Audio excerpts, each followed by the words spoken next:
All right, well, good evening, everybody, and we'll get going here. So tonight's class is actually being recorded. So if you want to go back to it and watch it, you can. And it'll be posted at the Laramie County Extension webpage. And it'll be under the Master Gardener section of the Egg and Port area. And again, you're welcome to help yourself to the seeds back there. You know, take what you want. You know, if you want to, just a few seeds. That's what those envelopes are for. Just write down what you're getting, so you can remember. And then, of course, help yourself to the pepper seeds. Grow some for yourself. Grow some for the plant sale. Grow some for your neighbors. But help yourself to those seeds.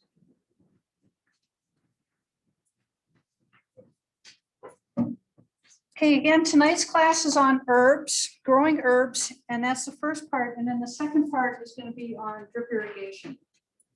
So the drip irrigation, I've got all sorts of stuff for us to play with. I've got a drip kit. We'll take the drip kit out into the hallway. We'll stretch it out. We'll take a look at all the components. We'll practice plugging things into the main line. And then I'll go get a... I'll use the box and we'll draw names. Everyone who's interested in taking a drip kit home with them, we'll throw the names into the box and we'll draw a name. So, any questions or comments or anything from the last few classes? Yeah. So I was watching something online and I was a little, I'm not sure if I got this about heating mats now, but one of the things I was listening to is that heating mats are great for warm season crops, but don't use them for anything cool season. Does that sound right to you? You can use them for both cool season and warm season. I've certainly used heating mats for starting things like cauliflower and broccoli, cabbage. So okay. They do work. You just don't turn it up as high. You just monitor the temperature. When you get the ones that are just a great temperature, don't get those.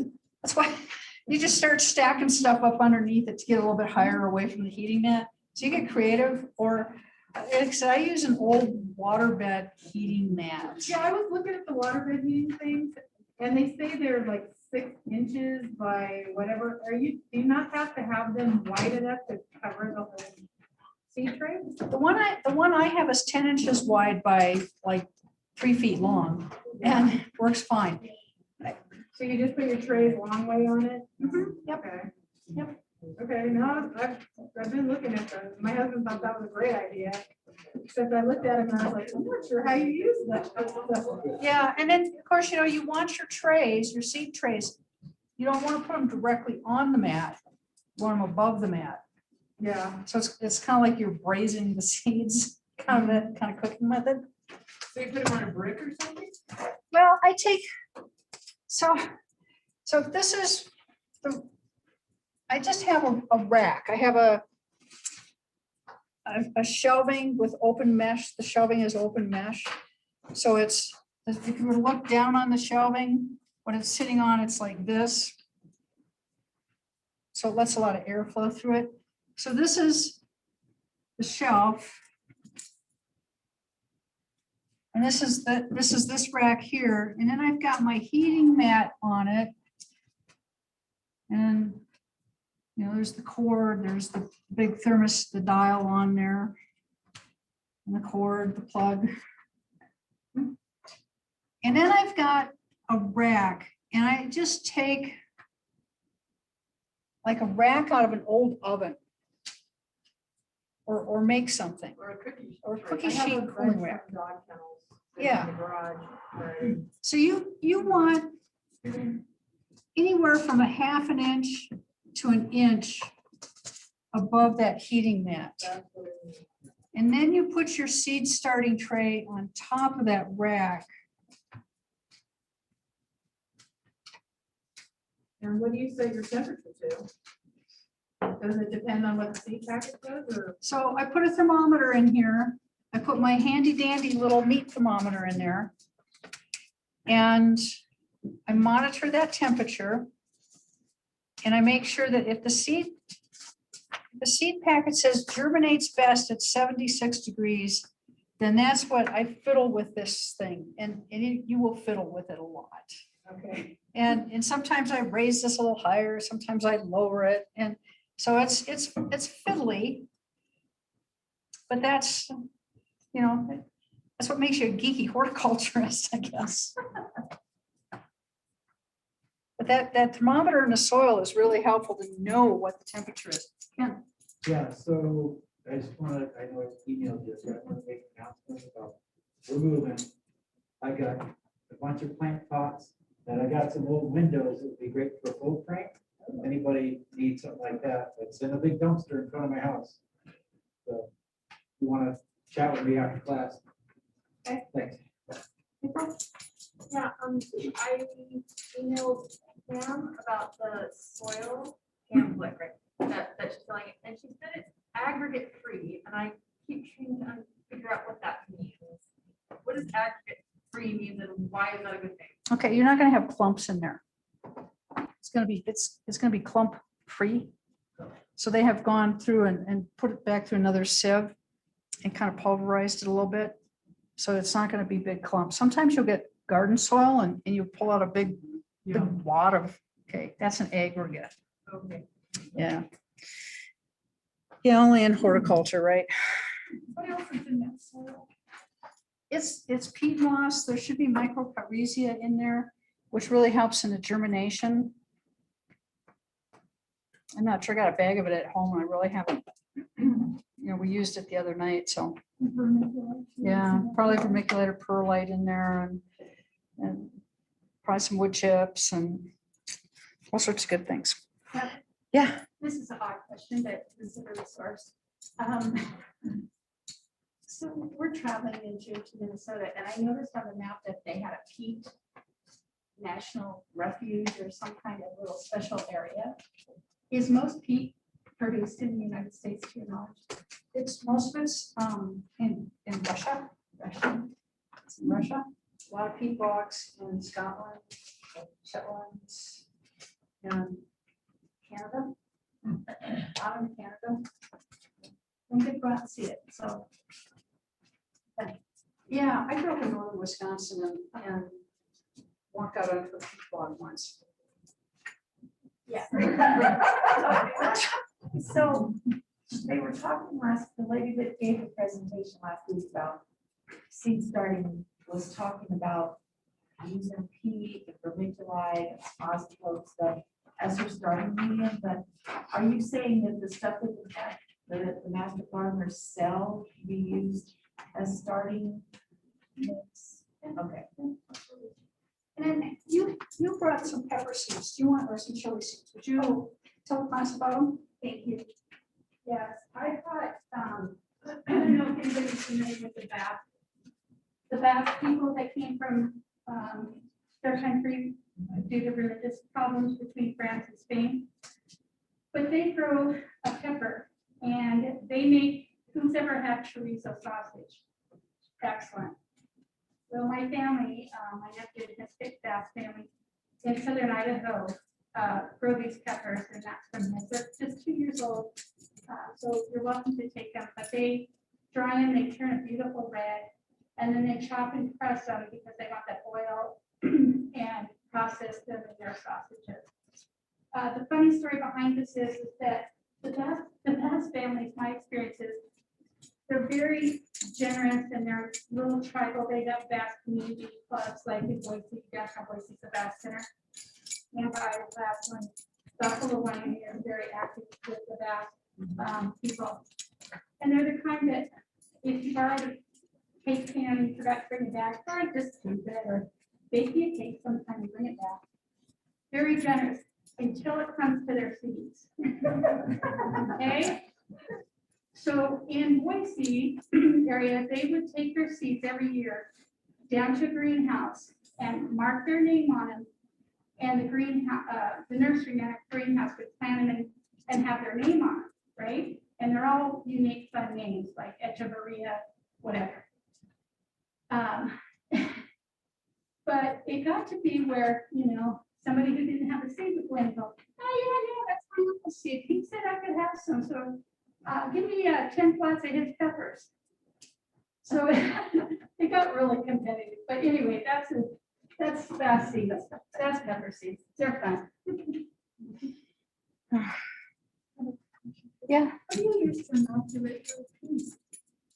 So what do I use to inoculate my peas? If you go into the seed catalogs like Johnny's or Territorial, or whatever is your favorite seed catalog, somewhere there should be an inoculant for garden peas, green beans. It's all pretty much the same, but it's a rhizobium. So it's a bacteria that fixes onto the roots, that absorbs the nitrogen and it hands it back off to the plant. And so that needs that handoff in order for those peas and green beans to grow and to do well. So without that, the plant is more yellow, it's more anemic, the yields are way off. And by putting an inoculant on there, the rhizobium inoculant, you're going to have much better yields. Happier plants too, yeah. So it kind of sounds like that's for more like the legume family. Is that true? Do farmers who raise lentils utilize that as well then? Or a form thereof? Yes, and alfalfa, all of those legume families, they'll put a there's an inoculant that's specific to those. And so it'll be some sort of a rhizobium, something. Should we inoculate our peanuts? No, too late. It's too late. From the pictures I'm getting back, it's too late. There should be sprouting and growing and happy right now. Yeah. Okay, so everybody should have, I love teaching out of catalogs, especially really good quality ones. And so I like this Richter's catalog. There's other ones. So this is no stretch limited to Richter's. Seed Savers Exchange has got a little bit more extensive herb collection. And then there's Mountain View Herbs in California, and I'm sure there's a lot more out there, but Richter's isn't the only one. I just stumbled upon Richter's years ago. I was looking for Mexican oregano. You know, if you go to a Mexican restaurant, they got a little kind of a fat salt shaker, and you sprinkle it on. Well, that's Mexican oregano. It's not a true oregano. It's a Lipia sativa. And so if you turn to your Richter's catalog, page 49,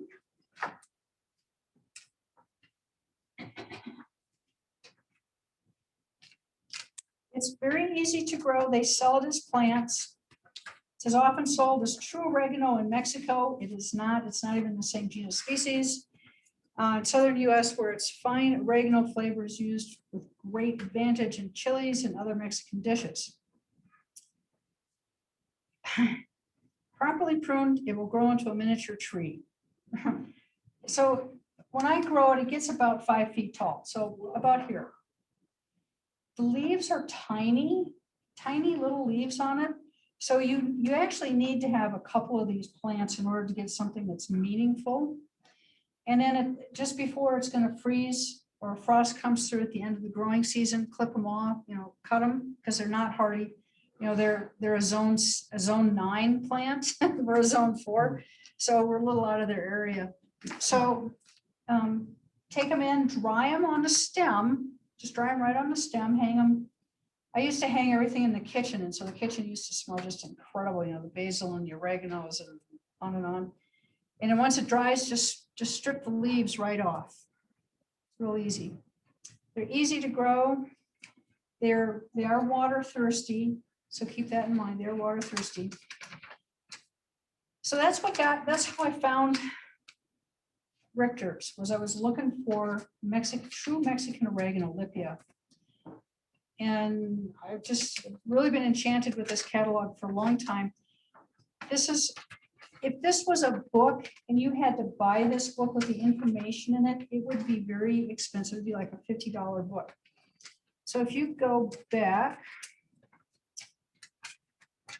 so the other thing I want to toss a caveat out here is that I do not do medicinal herbs. So I'm not going to teach the medicinal side of this. This is very complicated. And so a lot of times these herbs will have warnings in here about, you should seek medical assistance or advice before you start taking this. And just because it's an herb doesn't mean that it's safe. Okay, so an example of that is bacopa, and that's on page 7.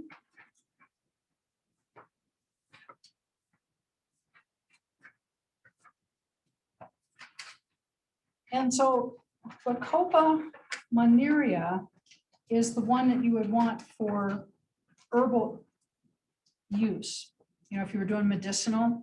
But there's a bacopa satura, which is ornamental only. And so you've got to know the genus species if you're going to do medicinal plants. You've got to, because if you're one species off, it could be a whole different creature and it could have different effects and issues with it. So you want to be very careful with that you get the right genus species. So you do your research on it. And then angel's trumpet, which is just right across the column from it, Bergmansia datura. All parts of the plant are poisonous if ingested. These are in the botanic gardens. These are in almost every botanic garden I've ever been to that's got a conservatory, because they're so spectacularly beautiful. You can grow them as a house plant, but you just have to really respect the plant, and that it's all parts of it are toxic. So if you have a cat or cats like I do that like to eat house plants, it's probably not a good idea. Or if you've got little kids that put everything in their mouth. So be really careful with what you reach for with herbs. And this particular catalog will tell you in kind of abbreviation what these herbs are good for, whether it's culinary, whether it's like industrial type use. So, if you want to make a lot of it, like salves and things, it'll tell you that. Gives you the, if you can make a tea out of it. So a couple years ago at a Master Gardener conference that we had here, we had a lady come in that taught us how to make herbal teas, which was very cool. This catalog will also tell you if they're poisonous or for aromatic purposes. So it gives you a ton of information. And so I spent quite a few nights reading it after I got the catalog. I was like, oh, this is up my alley. So it'll talk about astragalus or astragalus, which there are some astragalus that grows naturally here in Wyoming, but it's a different species, same genus, different species. So you've got to be careful with that so that you know exactly what you're harvesting. Sometimes it's easier just to grow it yourself, and that way you know for sure, from some place that you can trust. So goji berries, they're on page 31. They were kind of a hot new fad thing to eat. And I gotta tell you, if you've ever eaten a goji berry, they're one of those, it's like eating a sweet tart. It's like, why did I put this in my mouth? And then all of a sudden it calms down, kind of like eating a persimmon sometimes. So they're really different, really, really different.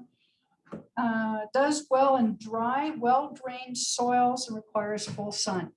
Quite a few master gardeners here have grown them. For a while, the Department of Ag was trying to encourage people to grow it as a specialty crop because it was such a fad. And again, there's just huge information in here. You can be a geeky master gardener and hang out, at night and read this before you go to bed. Read this before you go to bed. Bergamot is in here. That's on page 12. Bergamot does really well in Wyoming. In fact, sometimes it can actually be a little crazy and slightly maybe invasive. They're growing a lot of it down in Fort Collins at the Perennial Research Station that's just right on College. Bergamot is not the same flavoring that they put in Earl Grey tea. The Earl Grey tea flavoring is bergamot, M-O-N-T, and that's actually a citrus. It's the essential oils off a rind off of a citrus. And so this is a different type of a bergamot, but you can still make syrups and teas, and your hummingbirds and long-tongued bees just love this plant. So this is a really good one for a pollinator garden. What else? It's kind of a fun catalog to read through. It's got a wealth of information in it. And then they tell you how to use it, or, you know, how to be careful with it.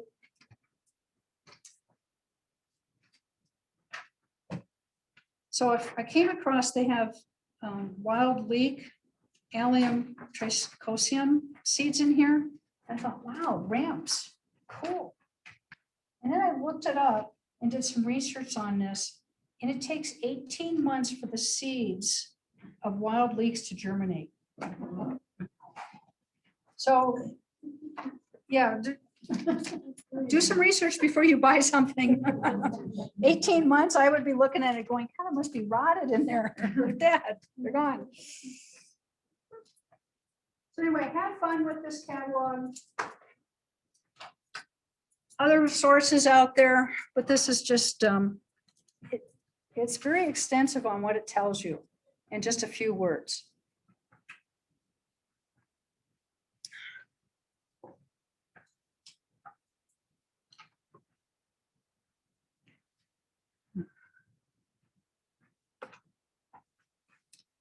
Okay.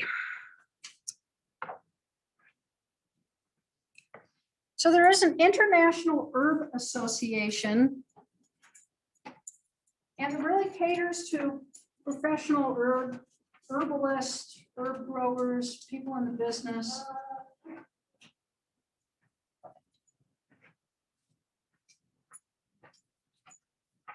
But every year they pick a new herb to be the herb of the year. And so in 2021, it's parsley. Who would have guessed? You know, we all grew up with parsley on the side of our plate as a garnish. And if you ate it, it was kind of weird. So it is now the herb of the year. Okay, so from a botanical viewpoint, an herb is a seed plant that does not produce a woody stem like a tree, except bay laurel, which you can grow as a house plant, and it grows as a tree. And if you go to England, it's used as an ornamental tree grown in containers, and it can be pruned and done all sorts of stuff with it. And it's really quite pretty as an ornamental container tree. So that's the caveat to that. An herb will live long enough to develop flowers and seeds. Yeah, pretty much. Most of them are annuals. Most of them are they're in the Laminaceae family, which is the mint family. So if you grab a hold of the stem and you move it in your fingers, kind of try to roll it in your fingers, it'll be a square stem and it won't roll. So you could feel that squareness to it. That's in the Laminaceae family. That's where most of these herbs fall into, about 210 genera and 3,500 species. So it's a very big family. The Laminaceae family, most of these plants are going to be aromatic, used in culinary purposes, aroma use like perfumes. It can be distilled. So there's a wide use for them. Flowers are usually abundant. Their flowers are usually, but not always, either white or a pale purple. One of the other. There's a couple exceptions where there's some flowers that are like scarlet red, but for the most part, they're going to be one of those two colors.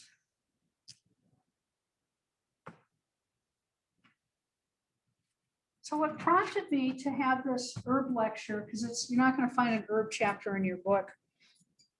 And I kept getting master gardener students asking me questions about them. And then the next question I get is, well, I don't grow herbs because I don't know what to do with them. Really? Really? Do you cook? And so what I've actually run into over the years is that the majority of master gardeners, not only can you guys cook, but you can cook very, very well. And we typically have a potluck at the end of the year, and the food is just off the charts good. So hopefully we can do that this year, hopefully. Culinary herbs, they can have strong flavors. Winter savory, rosemary, sage. Winter savory can have a really nice, strong flavor to it that's enhances all sorts of vegetable dishes. Herbs for accent like sweet basil, dill, mint, sweet marjoram, tarragon, thyme. Those are kind of accent herbs. And in herbs that kind of bring everything together, here are your chives, parsley, some are savory. So you can make your own herb blend.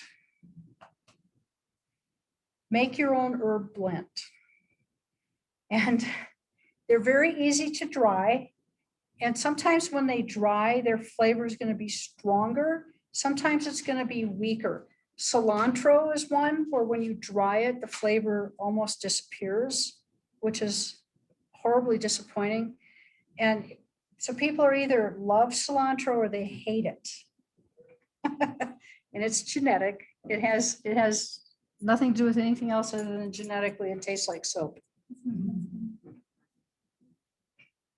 No, that's too bad. That just, yeah, to me, cilantro says summer. Yeah. Yeah, yeah, it has a lot of uses. It's an amazing one. Aromatic herbs, pleasant smelling flowers or foliage, oils from aromatic herbs produce perfumes. So we do have a master gardener who has a still for distilling the essential oils out of things like geraniums, mints, lavenders. And so he does the essential oils and he does distillates and he's got quite a setup going. Has a lot of fun with it. Ornamental herbs. So valerian is the exception to this, and it has crimson blossoms. So beautiful crimson blossoms, borage and chicory, sky blue, beautiful sky blue, bright sky blue. Then you can also find herbs that have got leaves that are variegated. There's a variegated mint.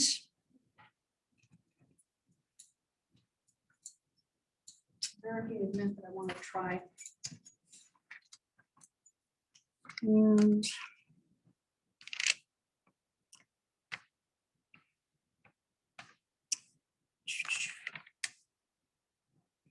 yeah, so if you go to the mint page in your Richter's, yeah,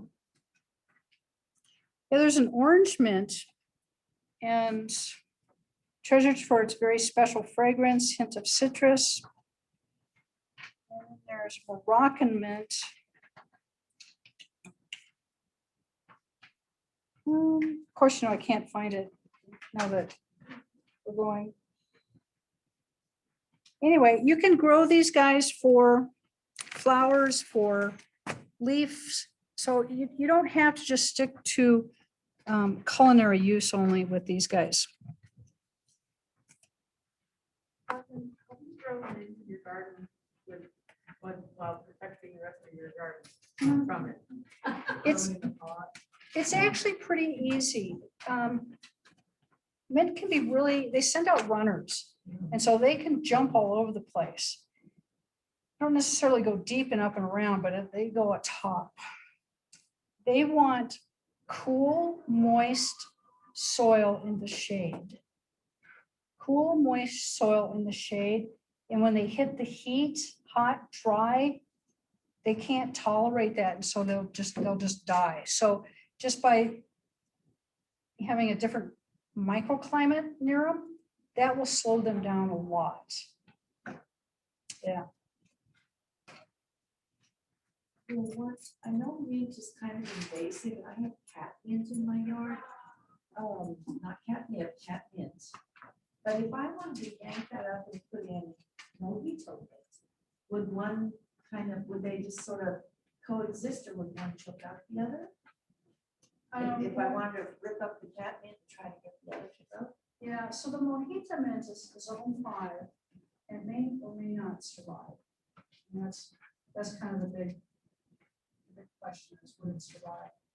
And I would put that in a really protected spot that's cool and My shady. catmint is like, between a giant Bavarian pine tree and a fence, so it's shaded almost all the time. It likes it there. I just make more space for a moment. Okay. Okay, medicinal herbs. 2,500 plants have historically been used for medicines. Only 250 have been investigated. We have a long ways to go. And the Chinese and India way ahead of us on medicinal herbs. Less than 10% of new drugs coming onto the market are entirely man-made, and nearly 80% are derived from plant material. So like valerian with its crimson flowers, that's where Valium came from. So that's a jump over with the herb to medicinal or to industrial use, I guess. Herb gardens. Long time ago, 100 years ago, 200 years ago, they're in over in England and France, Germany. They are still can be very formal, very clipped, very pruned, pampered, and look like this. It's like, wow, who has time for that? I would love to have time for something like Is that. that what you call fiddly? That's what I would call fiddly. Oh, yes, I love your word. yes. This is the herb garden at the University of Washington. This is their medicinal herb garden. This is kind of semi-formal, kind of modified raised beds, walkways through it. So it's kind of semi-formal. This is easy to work in, easy to find what you're looking for. No, low fuss. But this is typically what I run into. This is very informal herb garden on the west side of Cheyenne. It's over by the base. That brick wall is south-facing, so it's warm, very warm. For the most part, all those herbs are really happy in there, and it's just sort of a serendipitous. Everybody's growing together, getting along, and she just goes in there and harvests when and what she needs. So those are all perennial. They come out. Or does she plant more in the year? Most of those are perennials. Yeah. Some of them are real long-lived perennials, but for the most part, they are. Okay, some of your perennials, Artemisia. Artemisia is going to be more of a ornamental. Artemisia grows wild out on the prairie. A lot of times, areas that have been overgrazed, the first plant that comes back in is Artemisia. And then inevitably people call me and say, how do I get rid of this? And it's like, well. Bay laurel is a perennial. It actually makes a pretty decent house plant. So you would grow it like a ficus. Bee balm, Burnett, not a real long-lived perennial herb. Catnip and catmint. Catnip will get away. Catnip can be quite big. Chives, roses, garlic. So if you leave garlic in the ground, you forget to harvest it, kind of like onions. It'll perennialize, so it'll say, this is my new home forever. And it'll continue to grow and it'll flower, a big, huge globe, white globe flower. Mints, oregano, sage.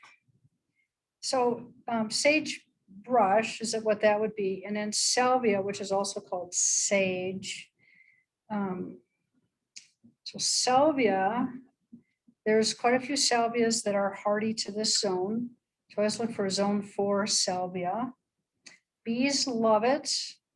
They grow a lot of it in California. And so a lot of your California varietal honey will be a sage honey, which is salvia. Winter savory. Now I've gotten winter savory to overwinter maybe for 2 years in a row. So it's not long lived. Tarragon, I have a tarragon plant that's about 10 years old and it's about 3 feet tall. Thyme will overwinter and do fairly well. It does like kind of a cool filtered shade. They don't like the heat of the afternoon. And then perennial herbs that are just strictly ornamental. Artemisia, yarrow, monkshood, belladonna, chaparral, crown vetch, foxglove, geranium, and periwinkle. I used to grow monkshood. I can't keep my sheep in, so I don't grow it anymore, but it's a beautiful plant. But you really have to respect monkshood, which is aconite, and it's the whole plant's toxic. The flowers, the leaves, the stems, the roots. So it's also called wolfbane. So you just have to really respect some of these herbs.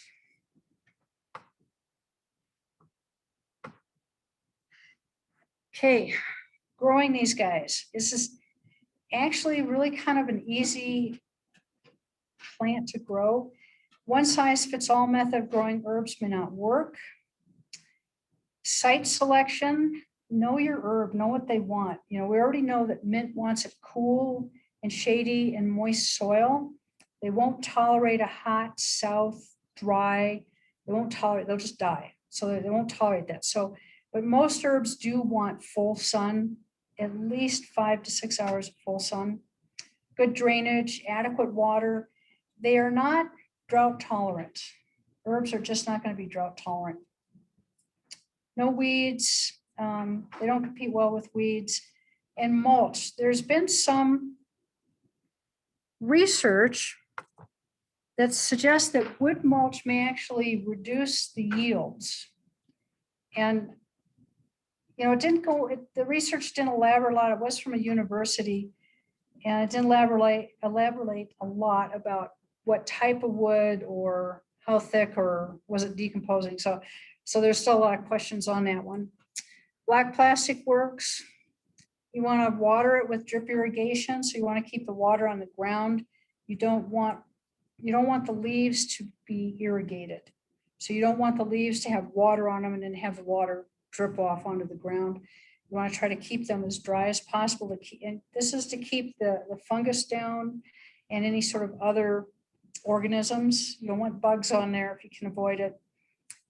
So all of this drip on the ground, water on the ground is to help mitigate some of the disease issues.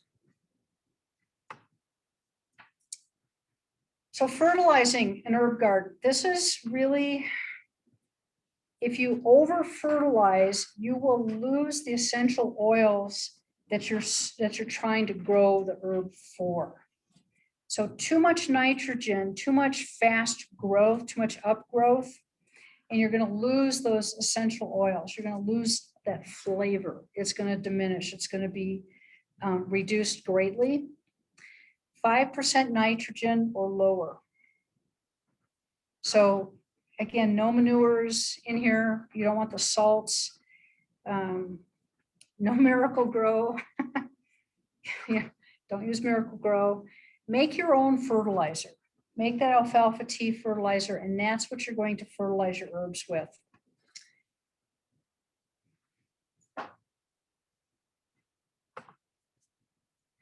Soil for herbs.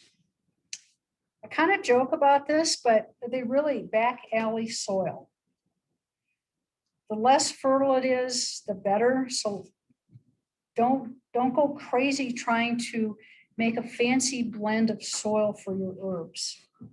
Again, it's if too much nitrogen is in there, too much nutrients, you're going to have huge growth, but you're not going to have what you're growing this for, which is the flavor.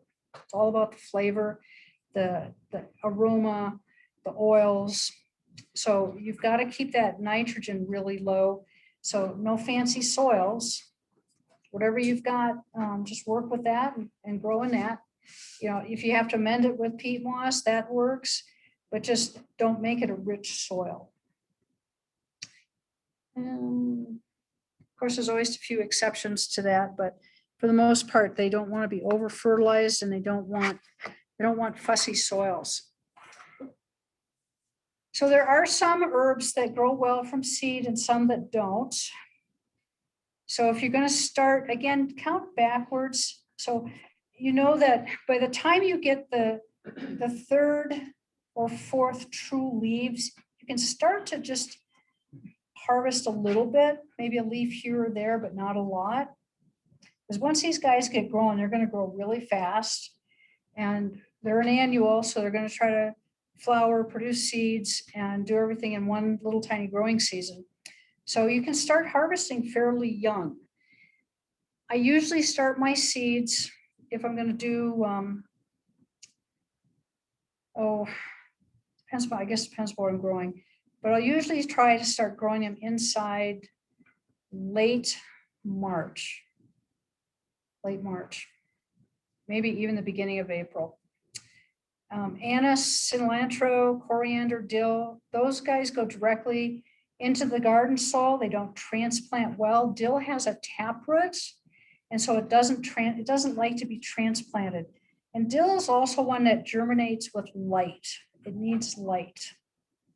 So that's when you just kind of put it on the soil surface and you lightly sprinkle some soil on top of it just so that the wind doesn't blow it away or an ant carry it off. But most of these guys you want to seed direct. I direct seed all my basils. I've had good luck with direct seeding basil. You can start basil and transplant it. It transplants very well. Herbs should be bought as plants.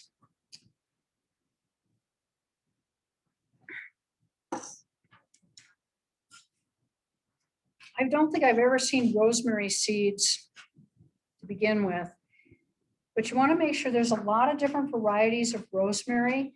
And so you want to make sure you get a rosemary that's actually culinary. So look through your Richter seed catalog. So make sure that you're getting the right type of culinary oregano. Tarragon, and we'll talk about this more in depth, but you always want to buy tarragon from a plant. And if someone hands you a packet of seeds and says, oh yeah, this is tarragon, it's going to be a Russian tarragon and it's not going to have any flavor. Oregano is another one that you want. You can start it from seed, but it's better, but you'll know exactly what you're getting if you buy it as a plant. And you've got to buy these plants from a reputable source. Home Depot, Lowe's, and Menards are not reputable sources. They sell a lot of stuff that are imposters. And it's easier for some of these other places that grow plants for them to grow the imposters because they grow faster and easier and they're less money. Lavender, I know some of you have told me that you started lavender from seed. Takes a long time to germinate, but it also takes a long time to decide to want to flower. So it can take 2 to 3 years for a lavender plant to decide to flower was started from seed. Harvesting. So you always want, morning is the best time to harvest your herbs. So if you're going to go out there and you know you're going to have basil that afternoon, harvest it in the morning. You want to rinse it off with cold water, and then you want to put it in a cool location. I usually just put it in my refrigerator to keep it cold. If you don't do it with cold water and cold storage, it will turn black on you, and it's not any fun. That's not good eats. Flowering. If they start to flower, the essential oils also diminish the quality because they're putting all that energy into making a flower, and then they're going to start putting energy into making a seed. And so they can't waste energy in making oils. So all that goes into seed production. So it's one of the few times you're going to go through your herb garden, and pinch off flowers.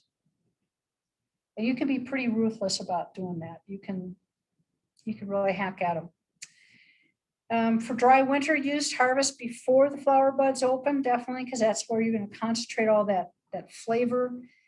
And a lot of times they don't dry with all the flavor you would like them to have. Sometimes they dry and taste better dried than they do fresh. So herbs can be kind of a bit of a conundrum in that respect. Yeah, peak flavor just before flowering. Can be dried or frozen. Basil, I find that basil doesn't have the same flavor dried as it does fresh. And so I'll take my basil and I'll make a lot of pesto out of it, and I'll use walnuts because pinion seed nuts are really expensive and walnuts work just as well. And so I'll make pesto and I put it in an ice cube tray and I'll freeze it in the ice cube tray. Then I pop them out and I wrap them each individually and throw them back in the freezer. And then during the winter, I've got a little herb packet that I can throw into soups and stews. And so that's pretty cool. So they can be frozen, but when they come out of the freezer, they don't look anything like what they went in as. That freezing just doesn't make them look good. Shelf life 1 to 2 years, dried. And again, you can make your own herb blend. You know, you all have your favorite herbs, and whether it's like dill and basil and lovage and oregano, and I mean, you can put whatever blend you like in there, and you can call this the Deborah's Special blend. And putting them in vinegars, I put a little brochure out there, and you can steep these herbs in vinegar. You can take them fresh and put them in a jar of vinegar and steep them. And in a couple of weeks, they will have taken up the flavor of that herb. So you can have a basil infused or mint infused vinegar, and then you can make your salad dressings out of that. You can do it with olive oil too. Olive oil takes a lot longer though. Okay, so what to grow and how to grow it. So Agastaches. This is, I have found it's not a real long-lived perennial, short-lived perennial. Tracks hummingbirds like you wouldn't believe. It's like there's a big sign out that says hummingbird stop here. Long-tongued bees, but predominantly hummingbirds. Gets anywhere from 18 inches to 3 feet tall. Comes in colors, white, pink, mauve, purple, orange, yellows. Come a huge array of colors. There's one called Double Bubble Mint that when you rub on it, it smells like bubble gum. So they come in different aromas. Average water needs, part shade, well-drained soil. Yeah, maybe not. Can tolerate drought once established, not in Wyoming. Fresh leaves, cut flower arrangements. And leaves can be used in teas or light seasonings.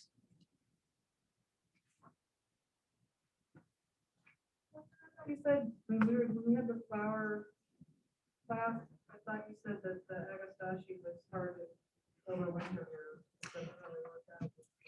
It is hard to overwinter. And you've got to really work your microclimates on that.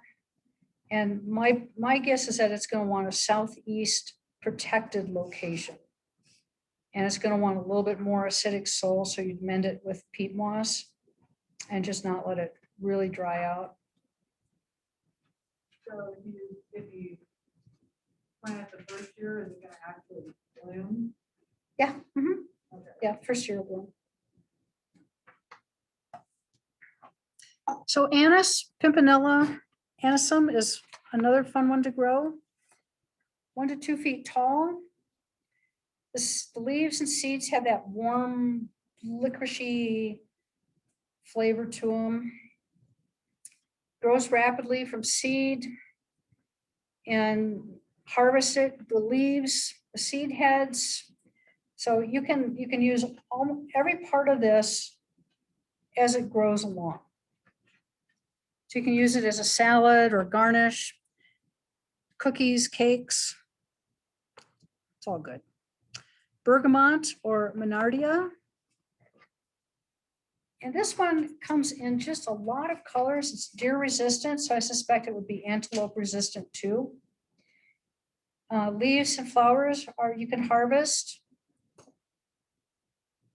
You can use them in floral arrangements, but they do make, they're edible. The flowers are edible. Had a 4-H kid a couple years ago, distill them down and made a syrup out of them, made a syrup out of the flowers, which was really very, very cool. It smelled wonderful. That's something that you'd want to use in like a perfume or some sort of cosmetic preparation. Not sure you'd really want to eat that. Baum, Melissa officialis. So has anyone grown a lot of these herbs? How many have just grown basil and called it good? Chives? I have a bay tree, I have parsley, I mean, a lot of them, lots you can keep them in the household. Yeah, some of them you can haul inside. I think you could probably haul chives inside and they do fine. Yeah. I have a dill patch that reseeds itself every year. Oh, yeah, that's why it's called dill weed. Yeah, it just, Yeah. it grows in some rocks next to my shed. And the bees love it. Yep. Doesn't have to be very deep. So, Yep. No, they just fall in the rocks and whatever. And to grows, grow. grows. So if you watch the dill plants real carefully, you might see swallowtail caterpillars on there. Because it's one of the host plants for the swallowtail. And so the larva will crawl up there and eat the leaves off the dill. Yeah, so it's a host plant for that. That you can't put these where it's really, really hot. So I've grown a lot of, well, not these, but they always get just burned up. It's just, I've got to move them. Okay, so yeah, so you can't grow these where it's really, really hot, like relentless sun, like on the southwest or the west side of your property. That's just too hot and too dry for them. So they really need to have that balance. And that's where doing that site analysis of your property is so important. So you know where these guys might be the happiest. So some afternoon shade is not a bad thing. And so if you plant them on the east side of a windbreak or wind of a fence or something, so they get that afternoon shade, that would help them out a lot.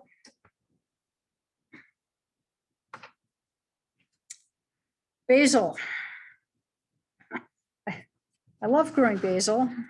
It's just so useful culinarily. There's no bad basil. Basil goes well with everything. I think you could put basil on a peanut butter and jelly sandwich and it would taste good. Are you speaking from experience? Yeah, I might be.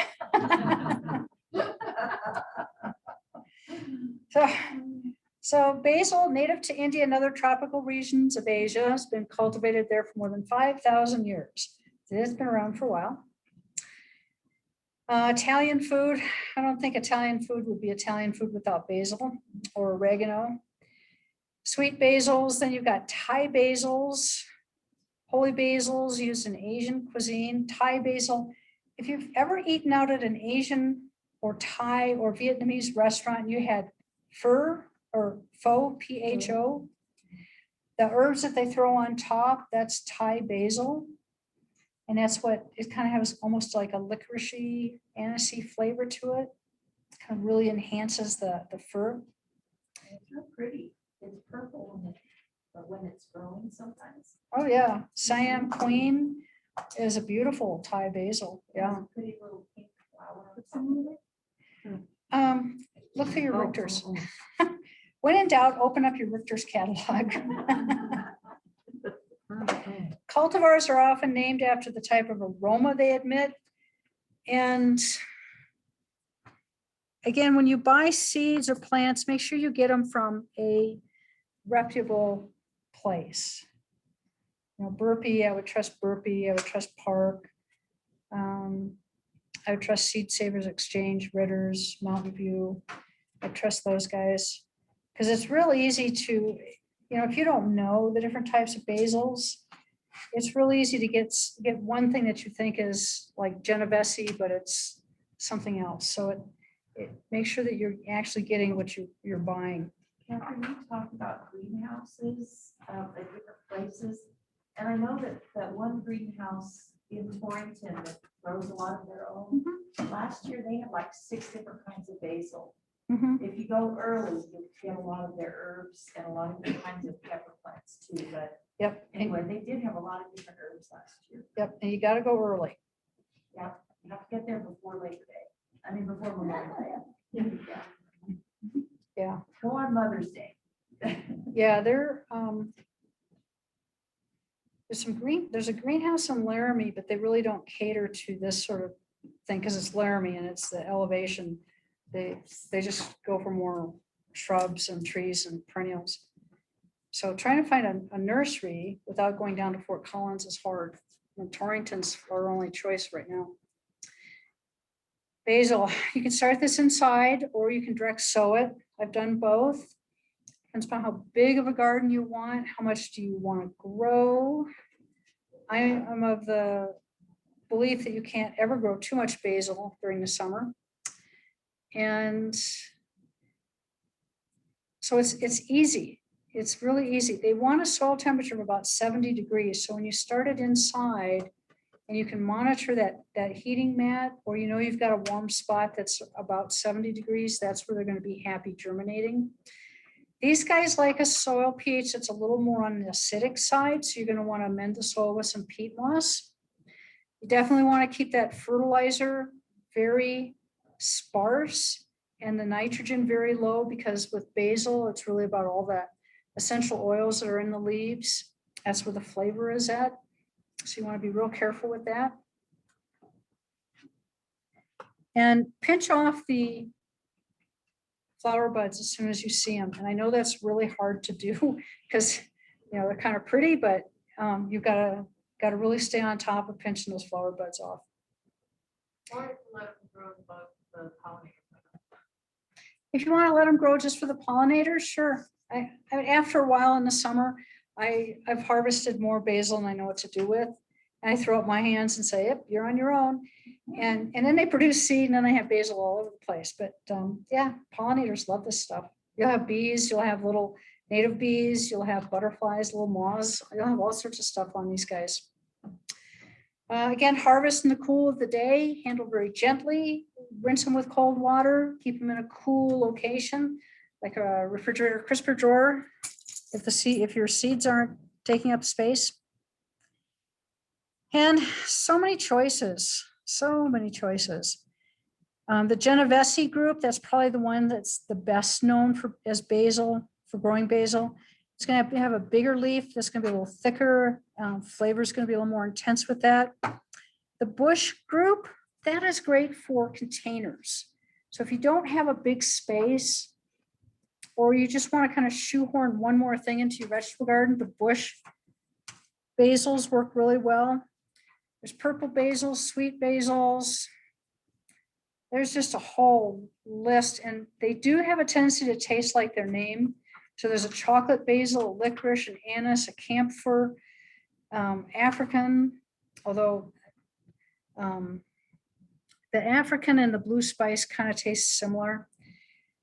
But give them a try, you know, have fun. You're supposed to have fun right in the vegetable garden, your herbs. Bay laurel. This, again, a house plant. This would make it a pretty reasonable house plant. It does flower. That would be pretty spectacular to see. And of course, bay leaves, you know, are almost a necessity in soups and stews. So I know that when I make a soup at home, 1 or 2 bay leaves isn't enough on my husband's opinion. And so he will put in like a dozen. So yeah, likes that flavor. I usually use them whole. The leaf whole. I don't try to crush it or shred it. I just leave it whole, because when you put it in a soup or stew, you want to be able to fish that leaf out, because it's a dried leaf, right? You've harvested them, you've dried them, and so you put it in your soup. You don't want to eat that. It's kind of like eating a twig or an old leaf. So you want to pull that out. Bourge. This one likes a more alkaline soil. So it likes a pH around 7.5 to 8.5. Some friends that live out by Gilcrest School out on Happy Jack, way out there. They're in a very alkaline soil, and this grows almost like a weed. They almost can't get rid of it. Beautiful sky blue flowers. I've had hummingbirds come to my bourge. The flowers are edible. You can put them in salads. You can use the leaves to flavor your summer drinks, your iced tea. It tastes like a cucumber, has kind of a cucumber flavor to it. really easy to grow. The seeds are huge and they look like little hand grenades. Really easy to identify. You can start them in advance, so you can you start growing them sometime in April, and then transplant them, so they'll transplant. They don't need a lot of water. They're not drought tolerant, but they don't need a ton of water. And they can start to self-sow. I haven't had that problem. I'm on a very sandy soil, sandy loam soil. It's about pH of 7. And so they're not real happy at my place. Calendula. This one is just, to me, this is an amazing herb. It's so beautiful. Comes in different colors. Pot marigold.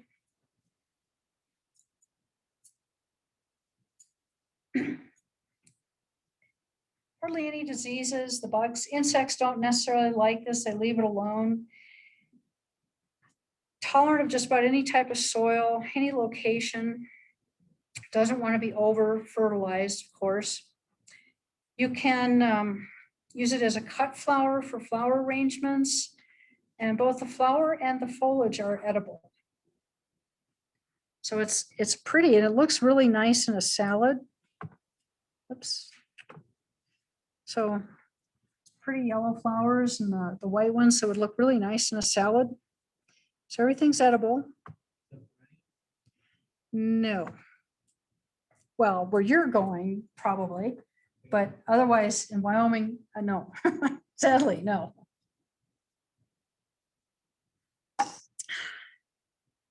So catnip, I do have some growing at my place, and it's in a place where it can grow to its heart content. I have taken it into the house for my 4 boys, and they just kind of look at it and walk off.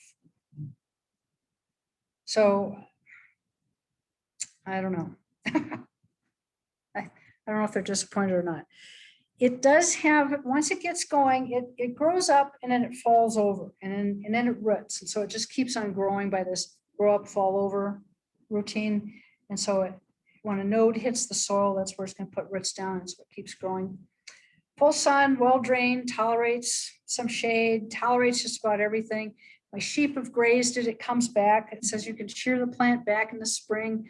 And nothing seems to phase it. Tough hardy. I think this is one that if you have problems with deer, you could plant it. And even if the deer nibbled on it, you'd be okay with it. The oil from catnip is used as a repellent against mosquitoes.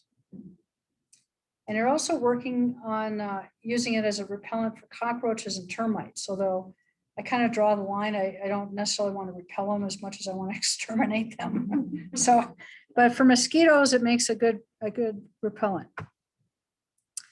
Caraway. This is an easy one to grow. And this is a biannual. So you can start it early and then transplant it, but it does put down a fibrous root system. So you can start it and transplant it, but it's a biannual. So the first year it's just going to be this little flat looking plant with basal rosette leaves on it. And in the second year, all of a sudden it just shoots up this stalk and it blooms almost kind of like a dill type bloom. And then it puts out seeds. And so you want to try to harvest it before the seeds get too ripe and fall to the ground, because you'll just have the dill weed problem with it. So you want to stay on top of harvesting it. Caraway is good in breads, predominantly breads, sauerkraut. And Ken, what else is caraway good for? A lot of German. A lot of German foods.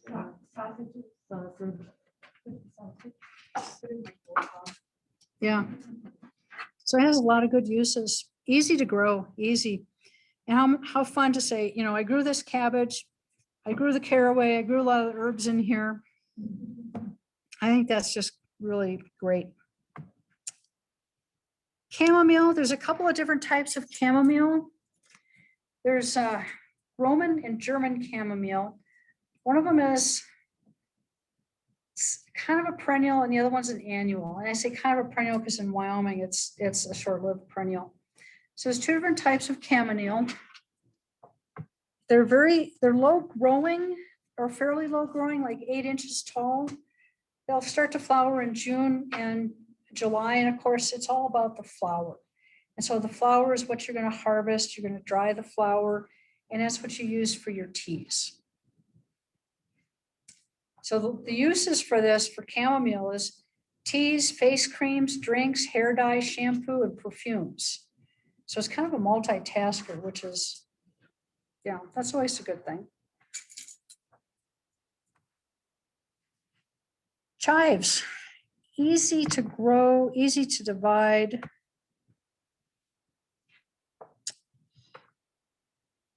Well, that's interesting. The words are there, kinda.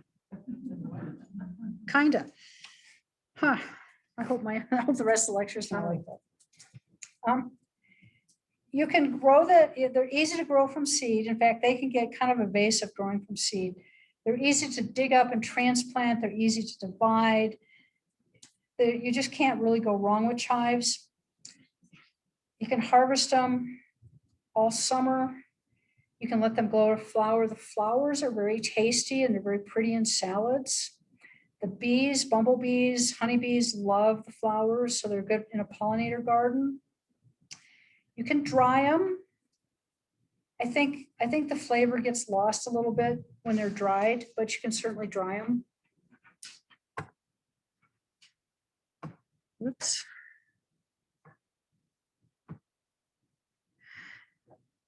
So cilantro.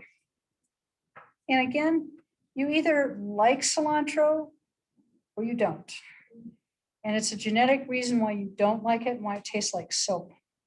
It's the same reason why some people like beets and other people think beets taste like dirt. It's genetic. You can't, for all these years, we've forced our kids to eat those beets, and those beets taste like dirt, and they're not going to get any better for that kid.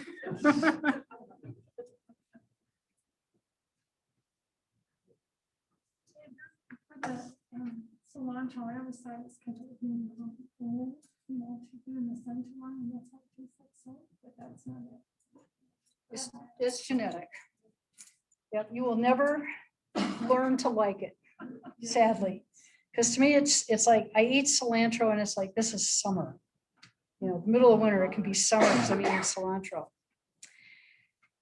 So cilantro is one of those that you've got to start harvesting it early and often because it will bolt, and bolting means that it's going to jump from being foliage to a seed stalk to flowering and going into seeds.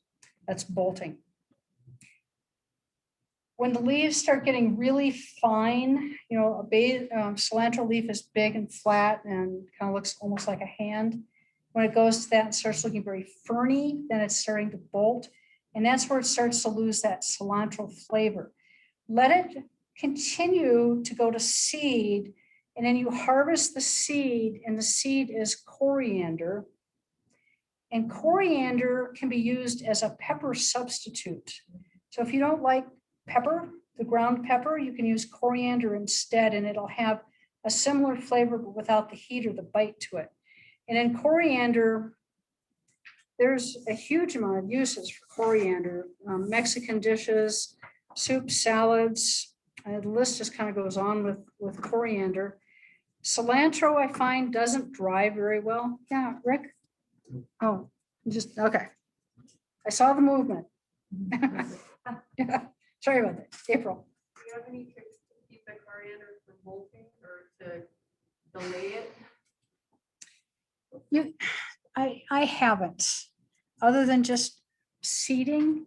So I'll seed stuff like a week apart so that I can keep that cilantro growing. And it has a lot to do with the heat as summer goes on and it gets hotter out, that cilantro wants it cool. And so then it bolts and goes into coriander. But the whole plant's useful, even the seeds. So a good multitasker. Do the seeds taste like salt too? No, Oh, okay. no. I've had coriander, I've ground it and used it like pepper. So it has a nice flavor to it as the seed. Yeah, so the spice has a nice flavor to it.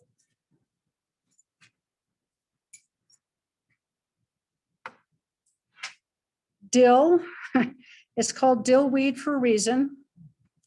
And easy to grow. There's a couple different types of dill out there. There's one that's blue, and of course then there's green, and then there's the ones that grow in your rocks and you don't ever get rid of. Even if you're trying to grow a pollinator garden, this is a good one to have in there because it does attract a lot of the native bees and seraphid flies, which are all good guys. And then the leaves are used as a food source for the larva of the swallowtail butterfly. And the swallowtail butterfly is a big larva. It's gonna be at least the size of my little finger, twice as long. And it'll be munching happily away, but that's a good guy, so he can be there. They like to germinate with more sunlight than dark. So if it's fallen on the ground, like in your rock garden, it's not necessarily being covered by soil, but it does like to germinate in light. It's kind of one of those anomaly things, yeah. Yep, all of this is good. The leaves are good, the seeds are good. The seeds are good green, they're good ripe, it's all good. They dry, they keep the flavor when they're dry. Fennel. So I put a packet of fennel over there. It's easy to grow, and there's a lot of kind of weird gardening myth around fennel. That fennel doesn't like to grow near anybody. It doesn't get along with other plants, and I've never found that to be true in my garden.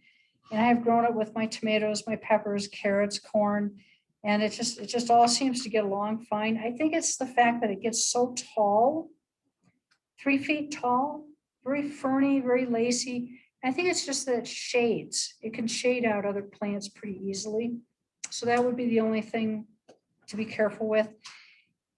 The leaves, it can be used as, my neighbor harvests the leaves and uses them as a tea, dries them and then puts them in a tea. And it's a really mild, light flavored, slightly licorice tea. So it has some nice flavor to it. Of course, the seeds, fennel seeds, are great to use for baking and soups and stews. The fennel that I put over there is a bulb fennel. And so it gets to have a big base like this. And in England, the fennel bulb is used a lot as a salad. So they'll cut it and put whatever on it, and it's a salad.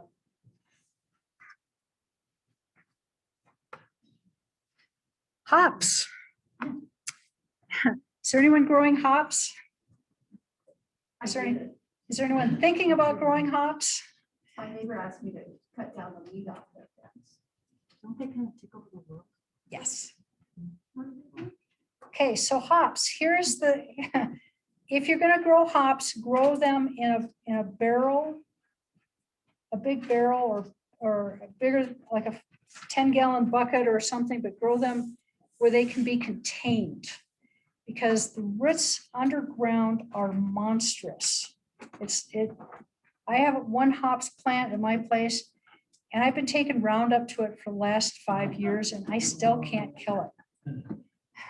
So that's that. Once you start growing hops, you don't ever ungrow hops. You can walk away from it, you can abandon it, and it will just happily grow on its own device.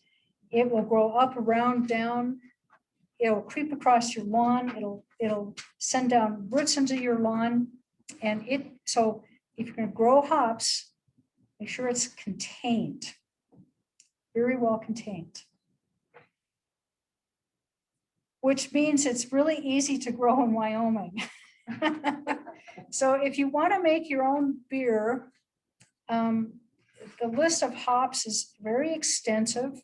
So you can do whatever flavor you want. You can use hops green or you can dry hops and use them dried. Is it considered invasive? 'Cause I like this US, any of the hops. Mhm. Varieties you found. You can buy hops here in the US. You can buy a lot of hops, yeah. If you want hops, I'll take some cuttings off of my plant and I'll get them started. I had hops at my house and like you, I couldn't, they just took over the world. Mhm. Yep, they'll take over. There has been quite a bit of research done with hops. Does prevent gram-negative bacteria from growing in beer or wort.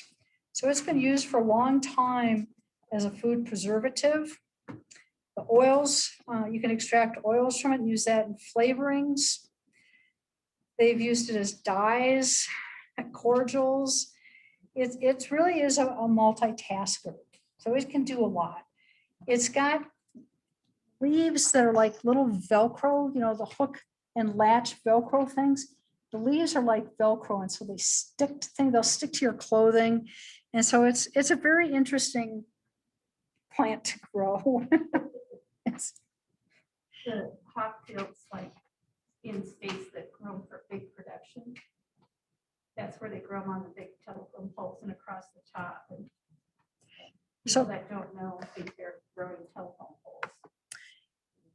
Yeah, a long time ago, a couple of us were looking at doing a hops trial garden out here. And a while ago, I'm saying like maybe 10 years ago, hops were like goji berries. They were the fad. Let's grow hops. And so we actually thought about using the garden out there to grow hops in. And we were going to get the telephone poles to grow them up and the wiring. And there's a couple of professors that are growing hops. One of them's over in Grand Junction and then another one in Scottsbluff have trials. And then of course down at CSU.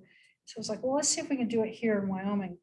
And fortunately, our interest in this waned. We all got busy and we went different directions. But once it gets going, it's there forever. It's just there forever. And it gets bigger every year. It might start out like this and then it just keeps on getting like this. And I did discover that, so one of the things with hops is trying to harvest the little cones off of it. So if we go back, so this is the hops out of my place. So these little cones are just the dickens to try to harvest. You have to hand harvest it. I discovered that my goats like to eat the leaves, but not the cones. And so the goats would just strip the plant and then I could walk by and just pull the cones off really fast. Did you make beer? You know, I didn't, making beer just strikes me as being, of all things, a little too tedious. And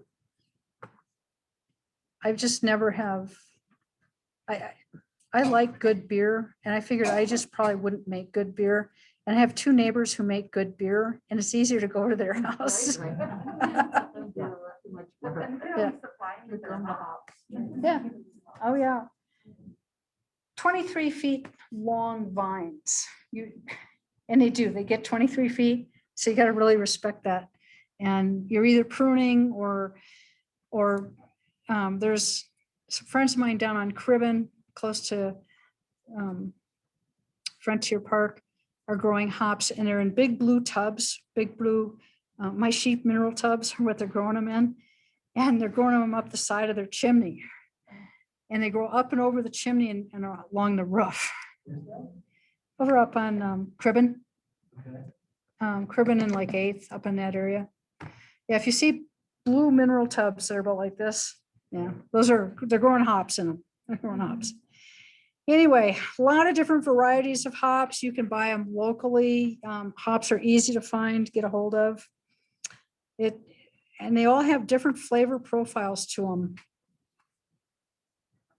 So anyway. So hyssop or hyssop.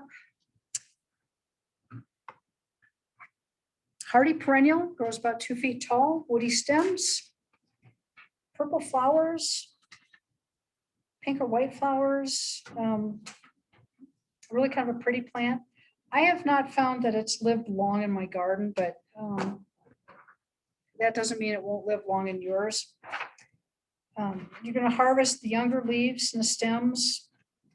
They're used to flavor like liqueurs, or you can put them in vinegar and steep them in vinegar and get the flavor out of that way. Oils are used for making perfume, or so you can distill this. Yeah. Part of the definition of an herb was it didn't have a woody stem. Yeah, and there's some exceptions to that. Yeah, because your bay laurel definitely has a woody stem to it. So it's there's always exceptions in the horticulture world. Yeah, yeah. Lavender can get really woody. If you've ever come across an old lavender plant, you know, it's as bad as a sagebrush and about as pretty if it's not pruned. So the best ones, the ones that do best here, the Augustifolias, and those are also going to be the ones that have more essential oils and flavors to them. So they're the ones, a lot of times they're used for perfumes. You use it culinary. If you use them in baking, use it sparingly. I like to grind the couple lavender buds up and then put them into like scones or muffins with just a little hint of flavor. Because too much lavender and it tastes like soap and will really run over the, you know, you've made you've made treats for something that's not, the family won't like. Yeah. Which ones did you say were the best ones? Usually the Augustifolias. So if we go.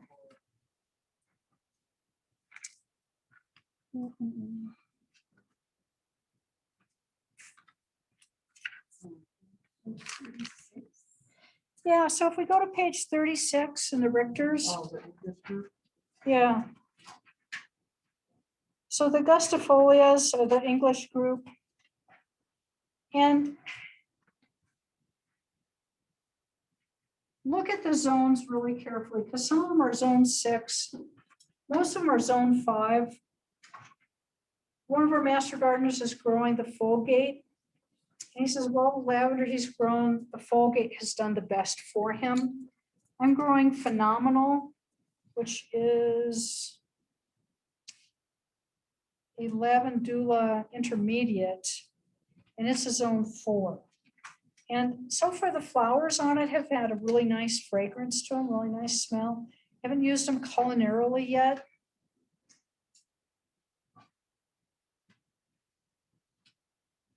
But that's one of the few zone 4s. Zone 5 is kind of pushing it. Lavender does not do well overwatered. And so if you think about where they're grown natively in Provence, France, it's a very dry, very, it's almost, well, it's very dry, not a lot of humidity. The soil is not particularly wonderful. So they don't want to be over fertilized. They want good drainage and they don't want to be overwatered. So these are ones that you can put on like the south side, southwest side, and they should do well for you. You know, I mean, they do need some water, but not lots, not like an aspen tree type overwatering. These do need to be pruned in order to stay productive. And so they need to be pruned and typically in a ball or a semi-sphere. And that's what keeps the new growth to keep coming on and to keep putting out flower buds. If you don't prune them and they get big and woody, trying to come back in later and prune them back down into something that's productive will almost kill them. So these you have to really stay on top and keep them nicely trimmed. And if you go to a lot of different lavender festivals now, there's a lavender fest over in the Grand Junction area, Palisade, which is a lot of fun to go to. My husband would disagree with that comment, but there's a lavender fest, a couple lavender fests down in Colorado, down around Chatfield, south side of Denver. The one in Grand Junction's fun. I've never been to the one in Sequim. which is supposed to be just huge, huge lavender fields. A lot of fun to go to. Lavender is actually pretty easy to grow as long as you respect don't over fertilize, don't overwater it, keep it protected from the wind and prune it. And it'll reward you. They're actually fairly long lived. Well, I know, and I know Mike would probably be going, well, it depends. So it depends. I've not had good luck with the Munsteads or the Heidecots, but so far the Phenomenal's doing okay for me. And you just have to try because everyone's site's different. Mike does well with Fulgate. Someone else does better with one called Catherine, and then there's it's almost as bad as the basils. How many different lavenders? Okay, so we've talked quite a bit about mint. Bless you. Gosh, a lot of uses for mints. I guess the big one for me is teas, and they're easy to make into a tea. Fresh, leaves fresh or leaves dried, really easy to make into a tea. These do want a lot of water. They do like water. And you can kind of control their growth by restricting the water. A lot of different mints out there. Just look really closely at the zones because you really want to try find something that's a zone 4. Otherwise, they come in just a huge array of colors and flavors, and it's just amazing. Okay. Marjoram, sweet marjoram, fragrant annual. So and we'll get into some of the imposters here. Low spreading habit, gets about 8 to 12 inches tall, gray-green leaves, velvety to the touch. So if you touch it, you ever do a sensory garden? For a while, the master gardeners were doing a sensory garden out at Stride, which is everything from toddlers to, I think, kindergartners. And we would be doing sensory garden out there for them. So anything that's kind of fuzzy or ripply, we planted that out there, had a good fragrance to it. Easy to grow from seed or cuttings, an annual in our zone. Leaves can be used anytime. You can dry them. You can use them fresh. Definitely as a flavoring in your cooking. I think the flavor is very mild. And I usually eat the herb raw to get a sense of the flavor. And then when I cook with it, I can pick it up a little bit better. You can distill it, make perfumes out of it. Greek oregano. Sprawling stems can grow 2 feet tall. Yep, definitely. It likes to have a little bit of room to grow. I have mine in a protected spot so that the wind doesn't beat it up too badly. It's a little bit coarser than marjoram, a little bit more of a fragrance to it. Likes to grow in poor soils, can be propagated by seed or division. Replant so oregano will get woody, and it'll get like a sagebrush type woody and not as productive. And at that point, you want to dig it up, get rid of it, and start over with a new plant because it's all about the leaves. It's all about harvesting that as an herb. You can let it go to bloom. It attracts a lot of pollinators.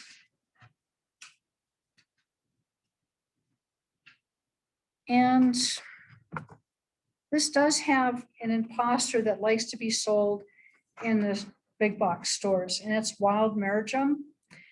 And wild marjoram has a pink flower to it, and it's very evasively, it grows and it will grow huge. I mean, one plant will become as big as the table you're sitting at, and it'll sprawl and it'll grow up and out and all over the place. The bees like it, so if you want to grow it as a pollinator plant, that's great. But from a culinary standpoint, there's almost no flavor there. So with real oregano, you want to take a taste of the leaf and just on the end of your tongue. And oregano is intense enough with the oils and the leaves that you'll feel it, that it'll tingle. It'll make the tip of your tongue tingle. That's how you tell. if it's the real thing or if it's wild marjoram. If you don't get any tingle, it's not oregano. If you do get that tingle, then it's the real deal. So the difference is the wild one has the pink flower. Yep, and oregano's got a white flower. Yep. One has no flavor, the other one has tons of flavor. Parsley, actually pretty easy to grow. You can, this has a tap root, so transplanting it, it's not real easy. You can, as long as you transplant it when it's really young and you leave it in its pot, so like a paper pot or something, it'll do okay for you. Leaves can be dried. You can use them fresh. I couldn't find a lot of culinary use for it. I'm still stuck that it's garnish on my plate and it tastes like grass. So Some people make that pesto out of parsley. yeah, I guess you could make a really fun pesto and blend it with basil and other things and just have a really, really good pesto. Yeah. My mother used to eat it and say it was a breath freshener after you did it. Yeah. A lot of chlorophyll. It's good for you. And some chimichurris, I think, are made from parsley. Mhm. I love parsley, man. Spread it now, but it's- Yeah. I mean, it's got a strong flavor to it. Yeah. So you claim. Okay, rosemary. Rosemary really is like a zone 7 or 8 plant. We're zone 4. So I have master gardeners trying like heck to overwinter rosemary. And may the force be with y'all. Every time it comes in, it looks beautiful. I'm watering it and then the next day it's gone. Yeah, so as a house plant, it's tough. And especially at winter, before the big holidays, the big box stores like to sell it all pruned up like a little Christmas tree. You take it home, you water it for about 10 days, and all of a sudden you come out and look at it and it's all dried and the leaves are on the ground. So it's kind of if you get it as a house plant, get it from a nursery that's actually taken care of it, not at a big box store. So it's just a disappointment. Rosemary is a wonderful herb to cook with. It works in just about everything. Meats, stews, soups, potatoes, popcorn. It's good on everything.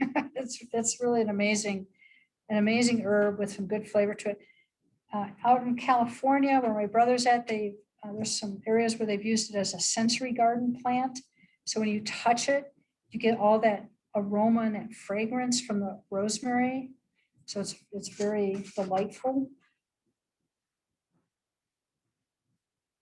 I taught my grandsons to touch it and they just think that's the coolest thing to do. Yeah. You can teach your kids how to touch herbs and smell them. Goes a long ways in getting them to eat them. Maybe, maybe. A lot of different rosemaries out there. If you're going to grow it as a house plant, make sure you get it from someone that understands you're going to grow it as a house plant, not a big box store. So get it from a reputable nursery. Sage. So this is Salvia officinalis. So sages and the word salvia are intermixed. And so sometimes it can be a little confusing on that. Hardy, this is a woody perennial. So again, this is kind of an exception to that rule. You want to keep this, again, pruned and clipped and harvested. You can let it grow to flower. And again, it's a great pollinator plant. Almost anything out of the Laminaceae family is going to make an excellent pollinator plant. So it's going to really attract your butterflies and your bees and your native bees. Should be renewed every 3 to 4 years because it does get woody, doesn't produce as well, and they can get big. I had one that got up to 3 feet tall and was 3 feet wide. And part of it was that I stopped pruning it and it just got out of control. So pick the leaves before or at blooming, cut back the stems after blooming. You can, this one is one that still works well dried. It still works well fresh. For fresh, it's pretty amazing. It goes well in salads. Yeah. Is the sage like lavender, if you keep pruning it, it won't get as woody, or it's gonna get woody regardless, even if you prune or not? On the lavender, the more you prune it, the more you keep it compact, Yeah. the better. You can get it to be as, I've heard 20 years on lavender that it's pruned. So if you do that with sage, will it last longer? It should. It's not going to be quite that long lived, but it should last longer. Yeah.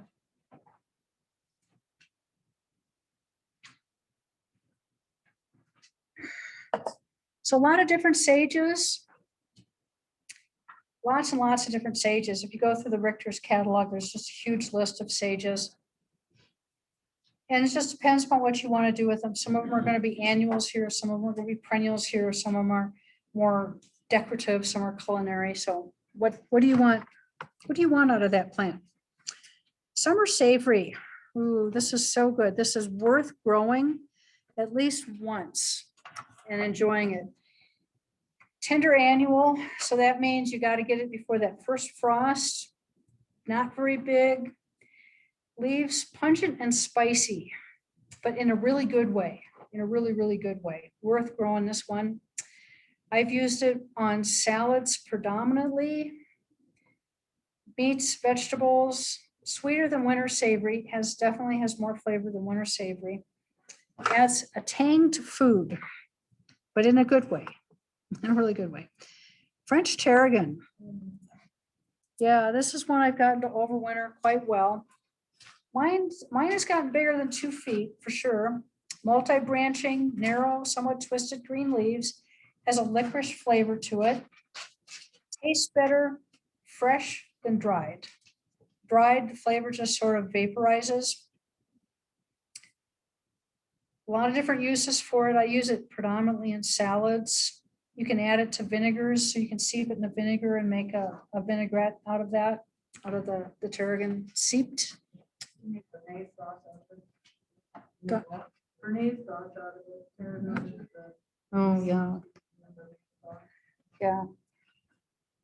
super on steak. So this one also has an imposter, and it's Russian tarragon. And Russian tarragon blooms and produces seed where French tarragon does not. So French tarragon is always taken from cuttings. I started from cuttings, and Russian tarragon is from seed. And it's easier to grow Russian tarragon for the nurseries than it is to take cuttings and baby cuttings along. And so Russian tarragon doesn't have any flavor to it.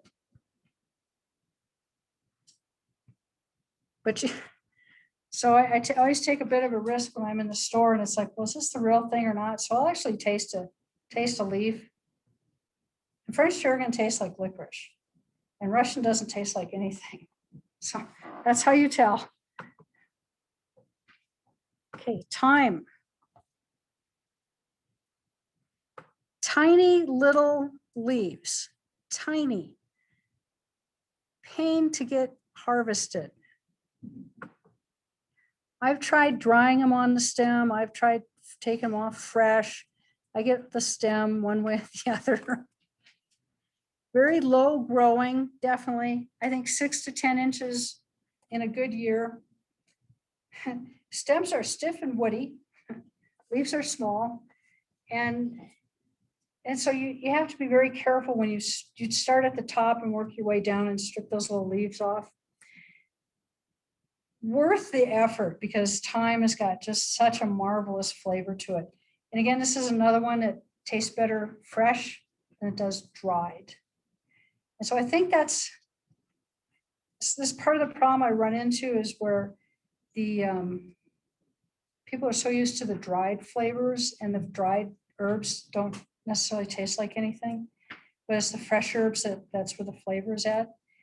And there's some thyme that there's some of the lemon thymes that still have a lot of flavor even when they're dried, but nothing beats them when they're fresh, right out of the garden. Yeah, it's used medicinal in medicines, perfumes, gumbos, bouillabaisse, clam chowder, poultry stuffings. The list goes on. You can't go wrong with thyme with any dish, eggs, sauces. It's a super good potted plant in your house too, and then you can just go flip off some of the time Yep. you use it. Yep, You're right about the dried time. yep. Sweet woodruff. This is a long-lived perennial. Likes cool, shady, moist areas. That's where it's the happiest. So if you can meet that requirement, this is a fun one to grow. The little flowers attract native bees. Blooms like late May, June, white flowers. And the flowers are used for flavoring some of the wines. And there's a German wine, it's a May wine that it's used in for flavoring. And it's also used in other beverages for flavoring beverages. I've not really found a lot of recipes calling for sweet woodruff other than in beverages. But this is one, this is really kind of a tough one, a tough plant, hardy, tough. My mother, I had it growing in my mother's garden, and my mom is Mrs. Clean. And so she would literally take the shop vac out and shop vac the garden beds at the end of the growing season and be like, no, Mom, you gotta leave that stuff there. And so it would be just bare ground. And this plant came back year after year after year, despite not being covered in the winter. And the ground would get a little bit dry, it'd still come back. So it's a pretty tough plant. I think this is also somewhat deer resistant. Okay, so some general rules. Herbs need good air circulation, but not direct wind. So kind of like anything in your vegetable garden, they need good air circulation. Well-drained soil, fairly neutral pH, 6.5 to 7.5, somewhere right in there. At least 6 hours of morning sun. Some afternoon shade works really well for them.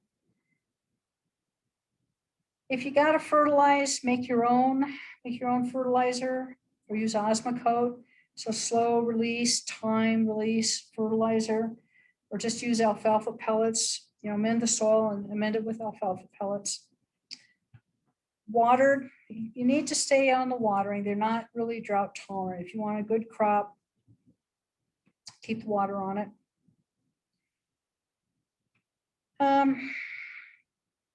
Harvest before they bloom. They almost always do better fresh than they do dried. There's exceptions to that, of course. Mulching, dried leaves, grass clippings, that sort of mulch works really well for them. But overall, herbs are really easy to grow. They don't need fussy soil. They don't need a lot of pampering. You don't have to worry about fertilizing them. Any old soil works for them, low fertile soil. So they're actually pretty easy to grow. So with that, we're going to take a little bit of a break, come back at 8 o'clock, and we'll do the drip. And the drip is a really short lecture, really short.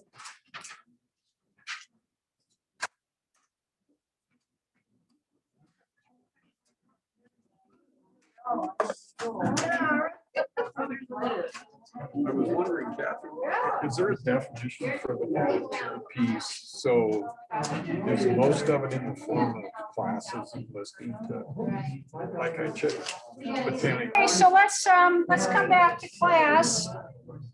And this next part is actually goes pretty quickly.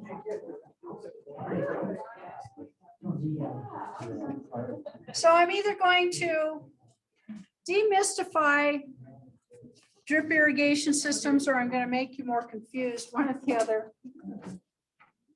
Once you get the hang of putting a drip together, it's like tab A into slot B, and it's just pretty addictive, actually.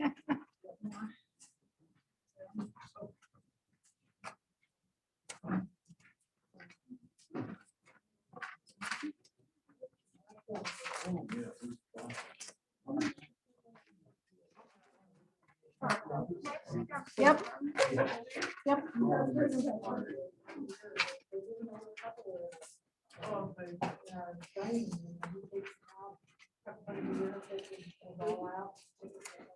So again, with drip irrigation, this is what's also referred to as precision irrigation, precision water application.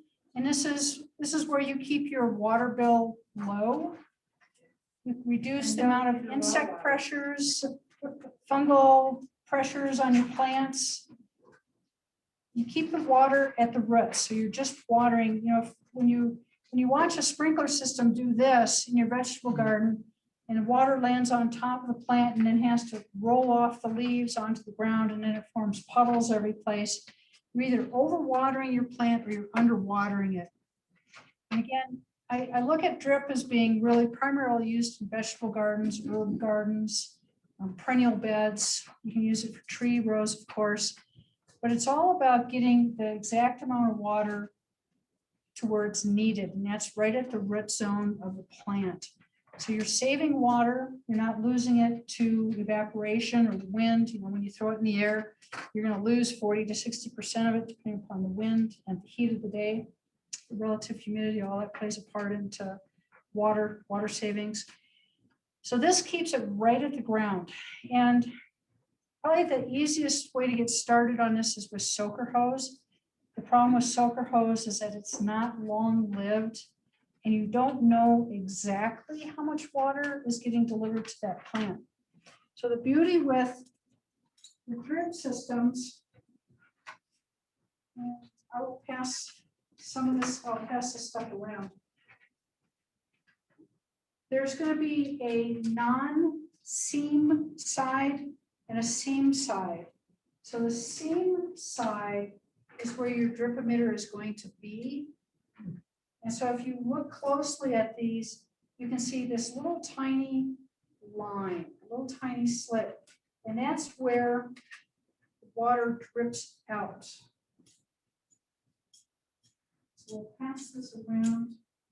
And so all of these drip tapes can have different spacing, anywhere from 6 to 8 to 12, 36. I mean, you can have just about anything you want for spacing. And again, you want to look at this seam side up. You want to look for like the little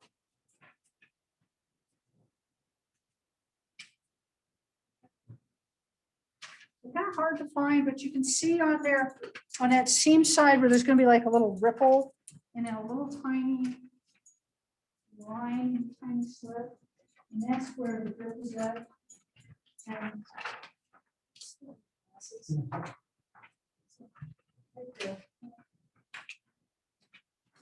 yeah, so it's hard to see.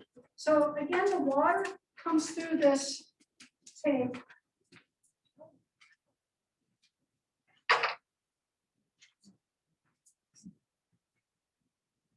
So this is your drip tape.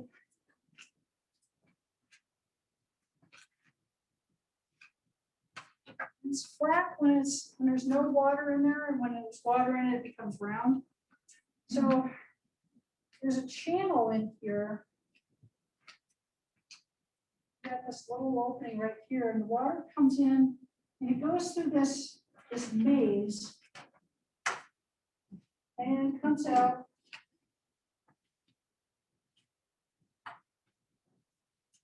And these are all going to be metered a little differently, so they can be like a 1/4 gallon per hour, 1/2 gallon per hour.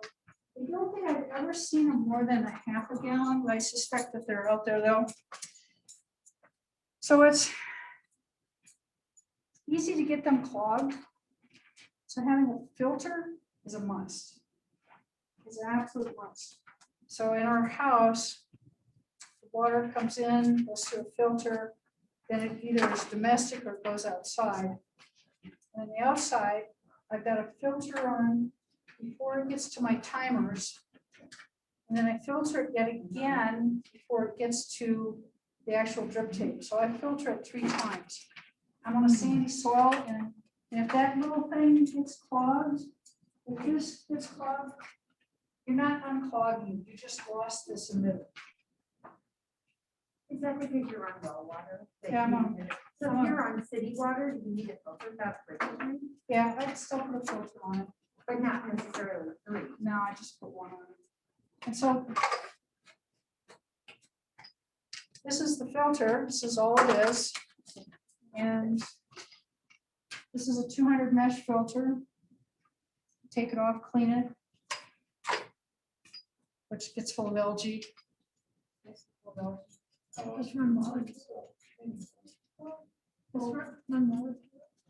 Yeah, and just every other, it depends on how deep you want to be.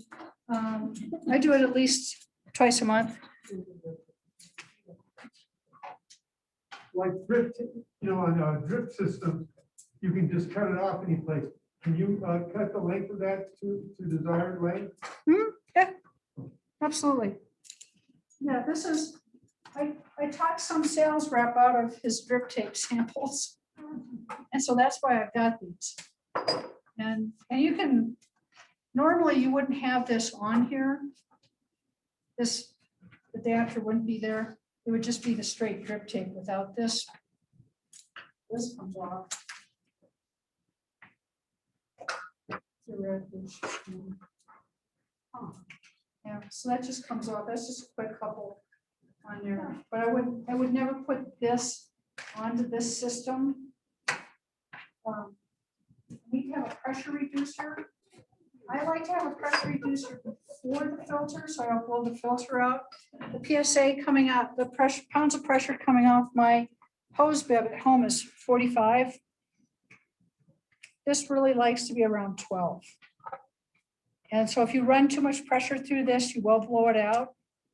And you'll have a water feature in your garden. I mean, it's pretty noticeable. It's like, oops, there it is. Oops. So I like to have a pressure reducer before. Most systems are set up so the pressure reducer is actually after. So I'm not quite sure why they do that, but anyway. Before the filter? You like this before the filter? I like to have it on before the water filter. You don't have to, you can put it on after. And most systems are set up for after, but I like to filter before it gets to the, or reduce the pressure before it gets to that. Yeah. Other types of drip. This is the, it's not called Netafilm anymore. John Deere bought it out and someone else bought it from John Deere and it's called something else. I love this stuff. This is cool. This is cool. This is a drip that's flexible. And so this is in my perennial beds. This is, I must have, comes in 50-foot bags. I must have 300 feet of this stuff going through my gardens. What's it called again? Drip, is that drip line? Is that this stuff called soaker drip line? Is that what it's called? It could be, you can find it at Menards and you can find it at Home Depot.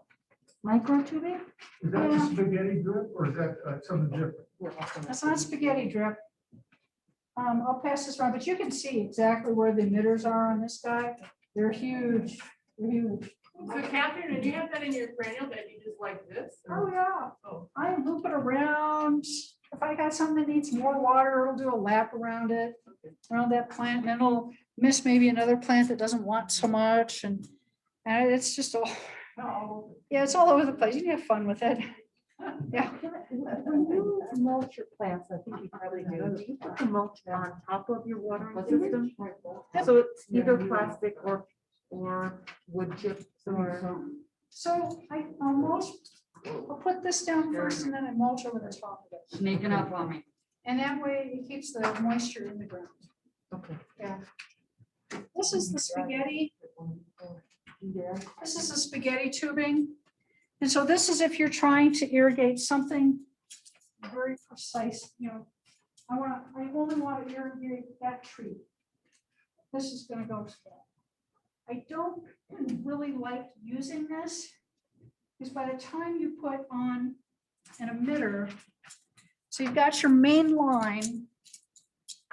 So this is your main line. You get an emitter like this, little barbed end on it. You get that into your main line. This, and you've got 12 psi running through here. You put this in here. it's not going to be 12 PSI coming out here. Depending on how long this is attached to this, you're hoping for a gallon an hour. You're probably only getting half a gallon an hour. And so your pressure, your water reduction is huge in these things.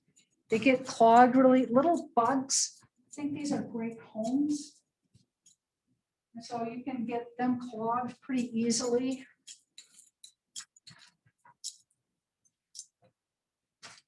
And then there's, so in a main line, so this is my main line and it's hooked up to a PVC connector. I can put all sorts of little joins in here. Have it going in all sorts of different directions. But there's a special tool for putting these in. So these little barbed emitters in a hard plastic main line, and we'll play with that in a little bit. You don't want to get a drill out and drill them. You don't want to use an ice pick. You don't want to use a screwdriver or anything.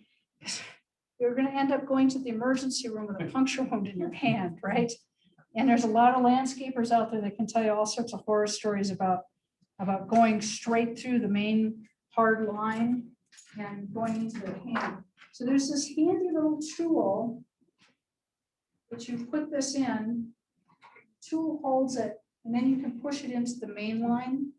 And so this drip kit has one of those in there, but you always want to make sure that you own one of these and you don't lose it.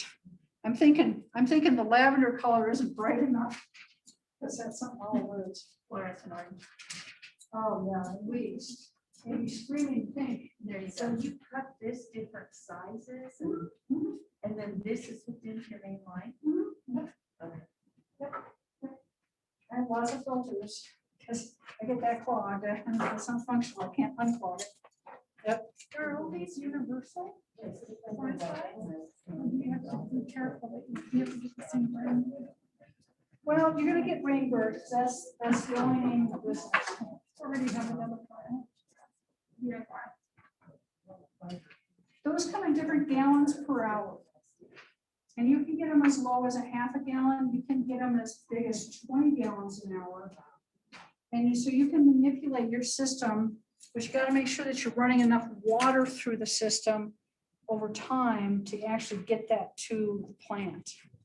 So if you're trying to get 5 gallons an hour to that tree, and you've got 4 emitters on there, theoretically you should be there for an hour, but measure it to make sure you're actually getting that. There is a very elaborate, fun formula, the Bernoulli theorem, that you can use to figure out exactly what the end pressure is and how much water you're going to get. So you can go there if you want. Or you can fill up a bucket for now. Yes, exactly. Exactly. Okay, so we know the benefits of using drip irrigation is that it's precision irrigation. You're not wasting water. You're reducing your water bill for those of you who live in town. For those of us who live out in the country, making sure that we get the water to the plant is huge. Otherwise, the wind blows it away. And they're flexible to install. You can do a closed loop system. You just have it keep going back. And at some point it's gonna, the pressure will equalize itself. I usually just use a dead end system. So mine would just end and I wouldn't have this return loop on there. And then when I use the that flexible tubing for my perennial garden, I just take the end, so this isn't very high tech, which is what I like. Not very high tech. I just take a paper clip and I take the end and I pinch it over and I take the paper clip and I wrap it around it and it holds it. So that's where the water stops. Yep. I use just a, The benefit between doing a closed loop versus a dead end. I think doing a dead end is more flexible. This is a little bit more fiddly, I think, on trying to do it. I think doing a dead end system, it's easier and there's a lot more flexibility to it. Catherine, is this the one you said you liked so much? Yeah. Yeah, I got a bunch of it at home and I ran out of the house and I thought I had everything, of course, you think you have everything till you get to class. And I got a whole thing of it sitting at home. I thought I had it in my bag. And you can just get that at Menards or From people, yeah. It's not very expensive. It's pretty inexpensive. And I have 100 feet of it going all over the place. So, but you can't bury that one, can you? how many? Oh, not really. I mean, you really wouldn't want to. How many spaces do you use for half? I have one. And you've got this whole water irrigation thing set up just to go Yeah. get from your house? Yeah, so I've got a frost-free hydrant that goes from the house. I have two frost-free hydrants. They're both originate from the house. One's close to the house and one's up in my garden. And I run everything off of that, but I run it off a main, so off the hydrant, down a main line to my timer. And on my timer, I've got different manifolds that open and close and let the water go everywhere so that I can pretend I'm the Roman aqueduct system. Yeah. But you don't spend every day watering plants. Oh, I have a timer. I have a So timer. the timer pretty much does it for you and. A timer. This is your best friend in the garden. Best friend right here. Not expensive. I did, for a while I had like 8 of these. And I just, my husband would come look at it and I'd go, don't touch it. Don't touch it. And he'd be like, I'm afraid to.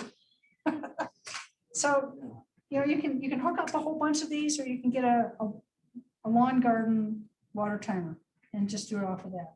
Depends on what your budget is. You leave your hydrant open all the way, Yeah, oh yeah, and that's a lot of pressure. that's a lot of pressure. It goes to a filter with a regulator on it, pressure regulator.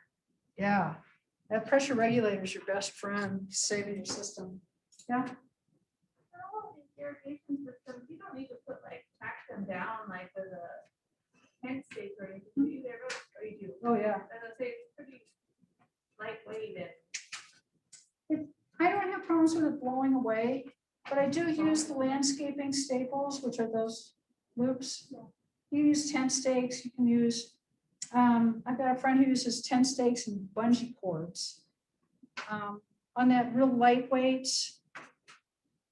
drip irrigation, the skinny brown stuff that's in your hand, I weigh that down with rocks. I have random rocks placed all over the place holding that down. And after it warms up for a while, it just wants to stay in that position after a while. That's fantastic. So, yeah, I love that stuff. I was ecstatic when I found that. It's amazing, you get older, what makes you happy. Yeah. Okay, so know your water quality. The city of Cheyenne's water is really good. You shouldn't have, it shouldn't be very hard. You can call, find out. Again, that's why I like that filter on there, because it filters out a lot of that hard water particulates, the calcium especially. But you're on a well and you still do that. Oh, yeah. Yeah, I'm on sandy soil. And I know if I clog one of those little emitters, But you're not using any other kind of like filter on your water, just particulate, you're not putting it through a carbon filter. yeah, no. Mhm. I got pretty good water. I'm pretty comfortable with it. Okay, pressure regulators. Let's see. So if you go to page 17, a lot of pressure regulators to choose from. And so you can take water that's a really high pressure and bring it down to something that's really, really low. 17?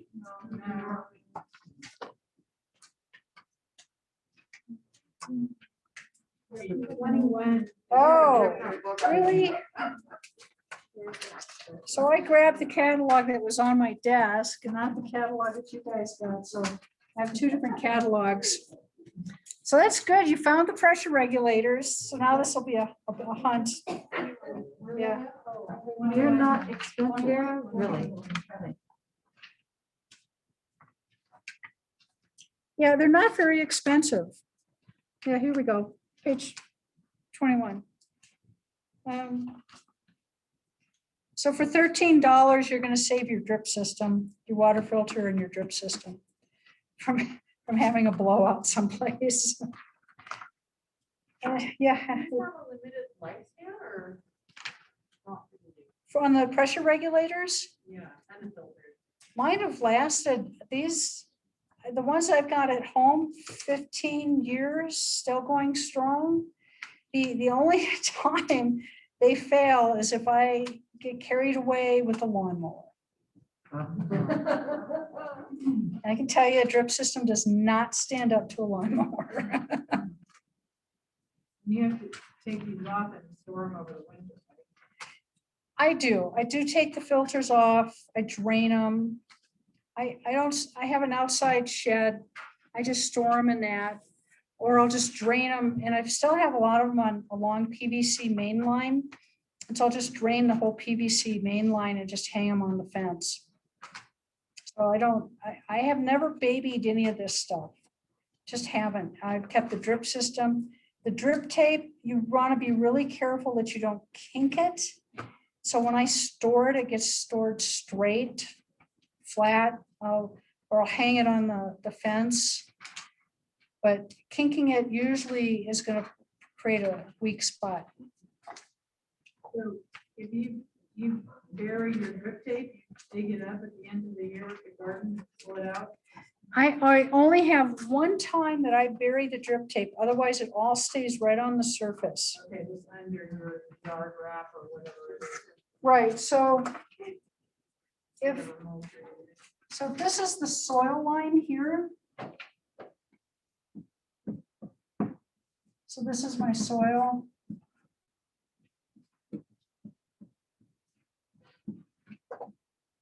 And I've got a plant in here. So soil.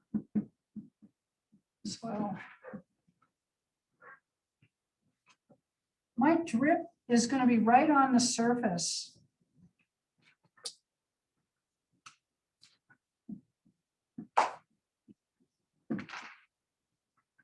And on top of that is going to be my black plastic mulch if I'm growing peppers or tomatoes or whatever.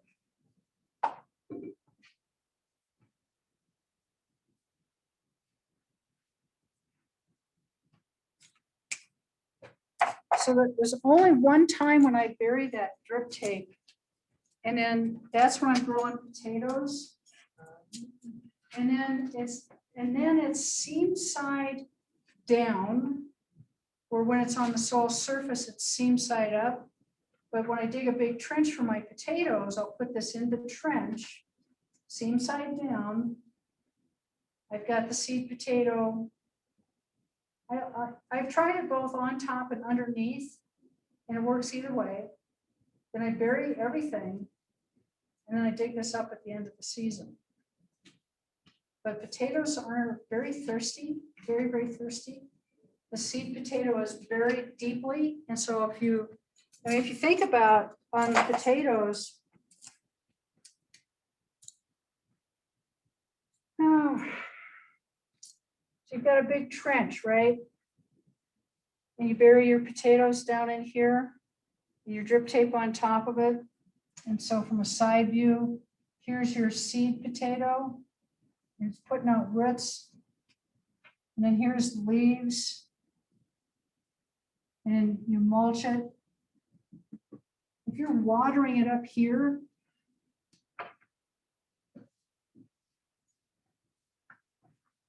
how is that water ever going to get down to the roots? You know, here's your roots. And if this is your water up here, that's got to go a long ways to get down to this. And then by the time it gets down there, you're overwatering. The potatoes are thirsty, very thirsty. So you can put your drip either here or down here. Either way, it's good. I guarantee you, you do it this way, you'll make that for every pound planted 10 pounds back. Your yields will go up and the size of your potatoes will increase. They just want lots of water. And the best way to do it is with this drip tape. You can bury soaker hose, that'll work too. But again, you don't know exactly how much water you're giving something with soaker hose. With drip, it's very precise. That's a half a gallon an hour dripper.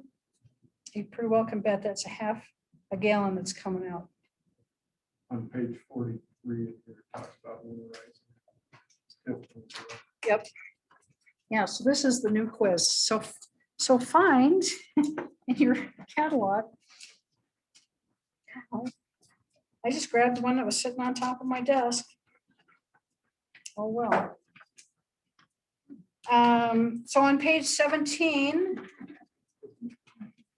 I am in the right catalog this time, but on page 17 are the stakes that you can buy or you can make them and to hold down your drip tape.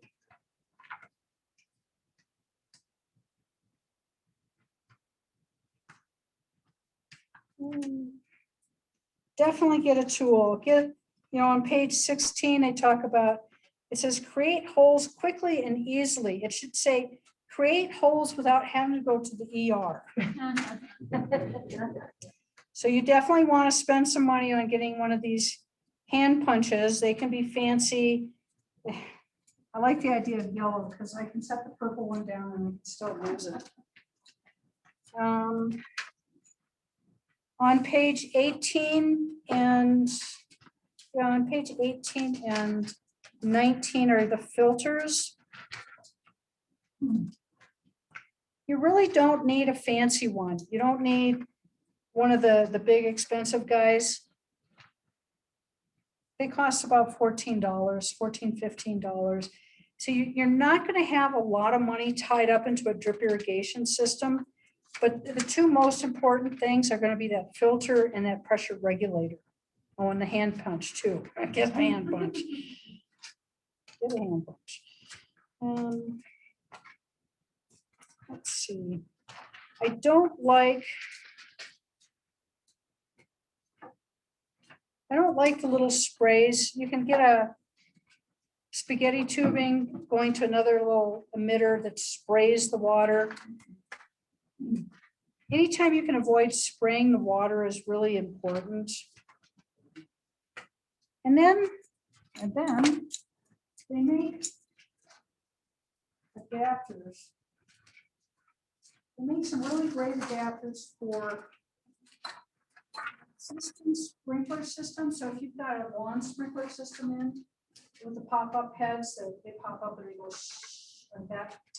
They make these great adapters. So you can dig up your front yard and plant it in perennials or vegetable garden or whatever in the front yard, get a sprinkler system. You just screw these guys on, and in each one of these little crowns becomes an emitter that you can run tubing from.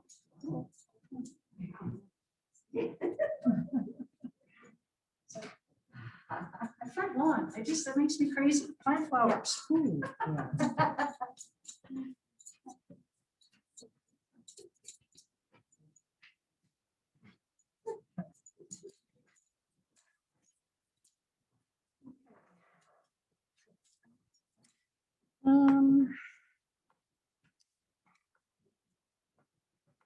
Okay, we talked about filtration.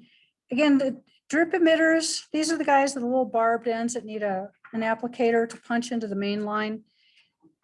I have found them up to 20 gallons per hour, and you can go on to the Rainbird site and find them that high.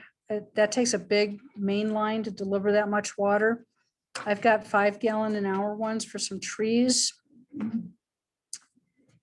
Drip tape, so this is a really good view of what that looks like. So the water runs through this channel and then pops out there. So it's very metered, very precise, very metered when it comes out. In your vegetable garden, how far apart do you put the drip tape? Depends on what I'm growing. So I've got the main line coming in.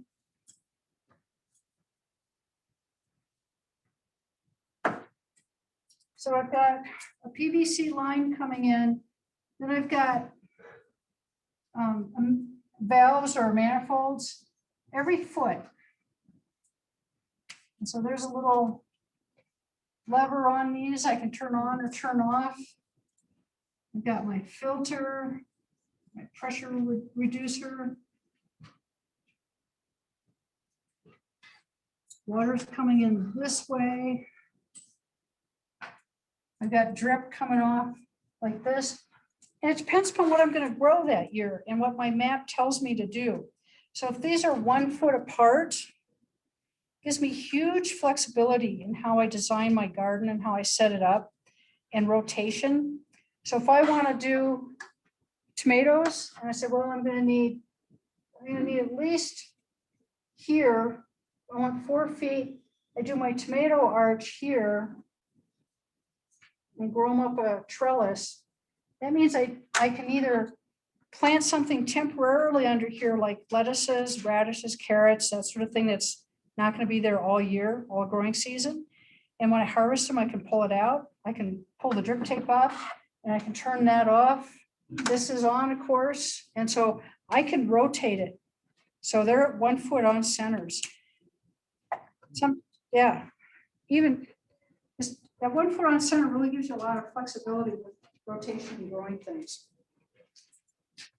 And you can do a lot with design. I'm just going to skip a lot of this.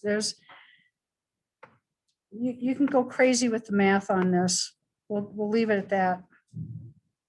Okay, so let's.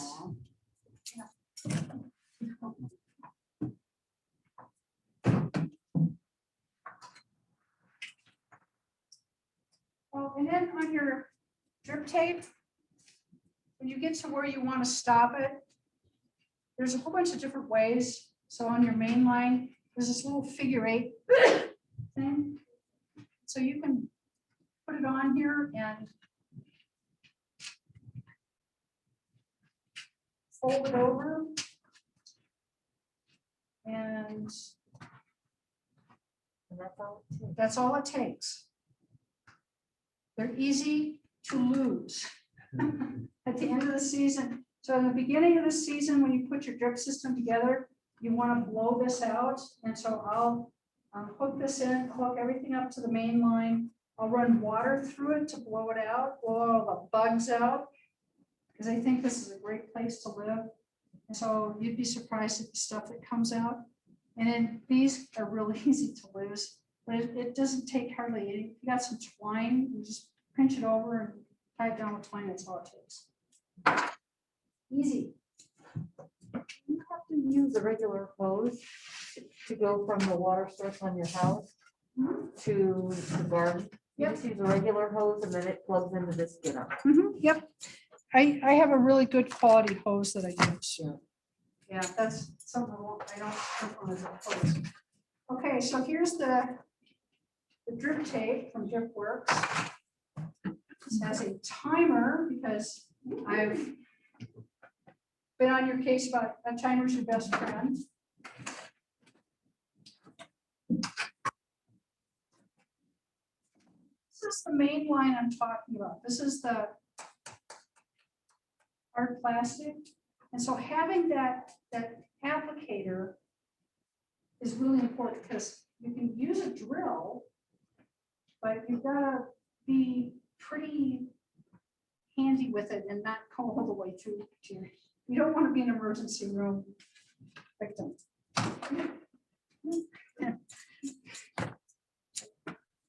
In the summer, it's pretty common. Unfortunately. Okay, pressure reducer, filter. This filter is one that you can turn it off, turn it on. So you can bypass it. Clean it out. Here's the all-important little hand applicator. Hose. So this This is what you would use down here to close this off. So this would go on here. You pinch it over and run it through there. To hold it in place, your staples, to hold this in place.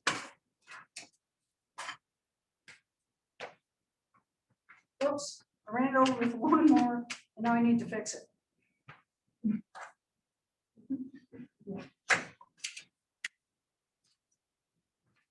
Goof plugs. Seriously, that's what they're called, goof plugs. You use a lot of those. And I probably have a couple hundred of these. I changed my mind. I don't want it to go there anymore. Okay.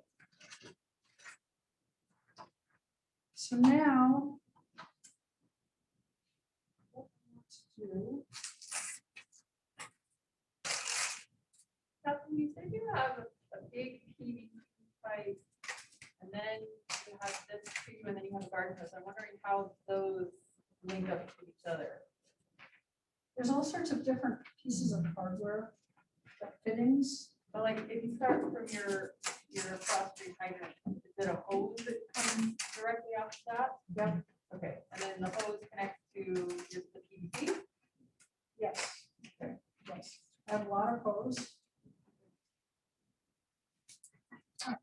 Embarrassment of hose, garden hose.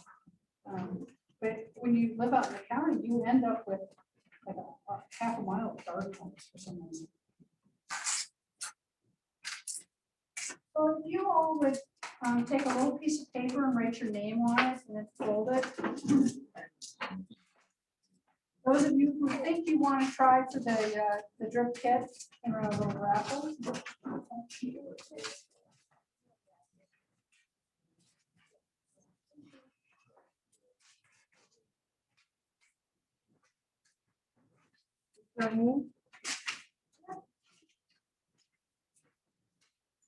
Let's see that.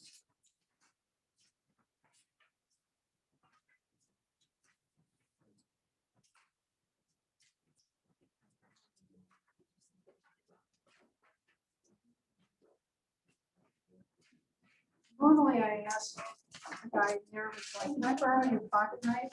And I got tired of that, so I now have like 3 pocket knives.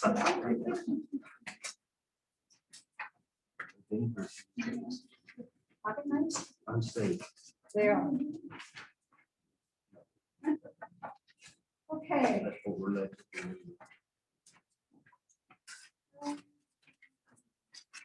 So we're going to, They'll jump out of your pocket at somebody. yeah, inevitably. We're going to go out in the hallway and do some assembly here.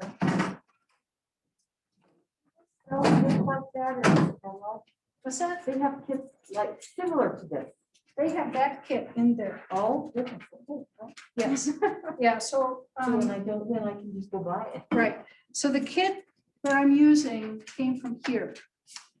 Of course, I can't tell you what page it is because I used the wrong catalog. What's it called? Oh, it's a kit. It's a drip irrigation kit. That's, Pages 4 through 6 is kits. Use this kit. yeah, it's called Use This Kit. This is a small kit. It's on page 4. You want it to be the drip tape, the filter, the pressure, mainline tubing. Yep. So this is the kit plus the timer. And again, that timer's your most valuable employee. All right, so if I have commingled parts together here. Okay, so for everybody, anybody and everybody that wants to try to put this together.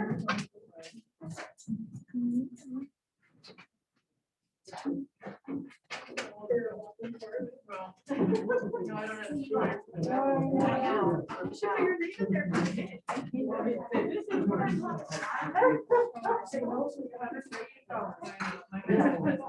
He's a plumber.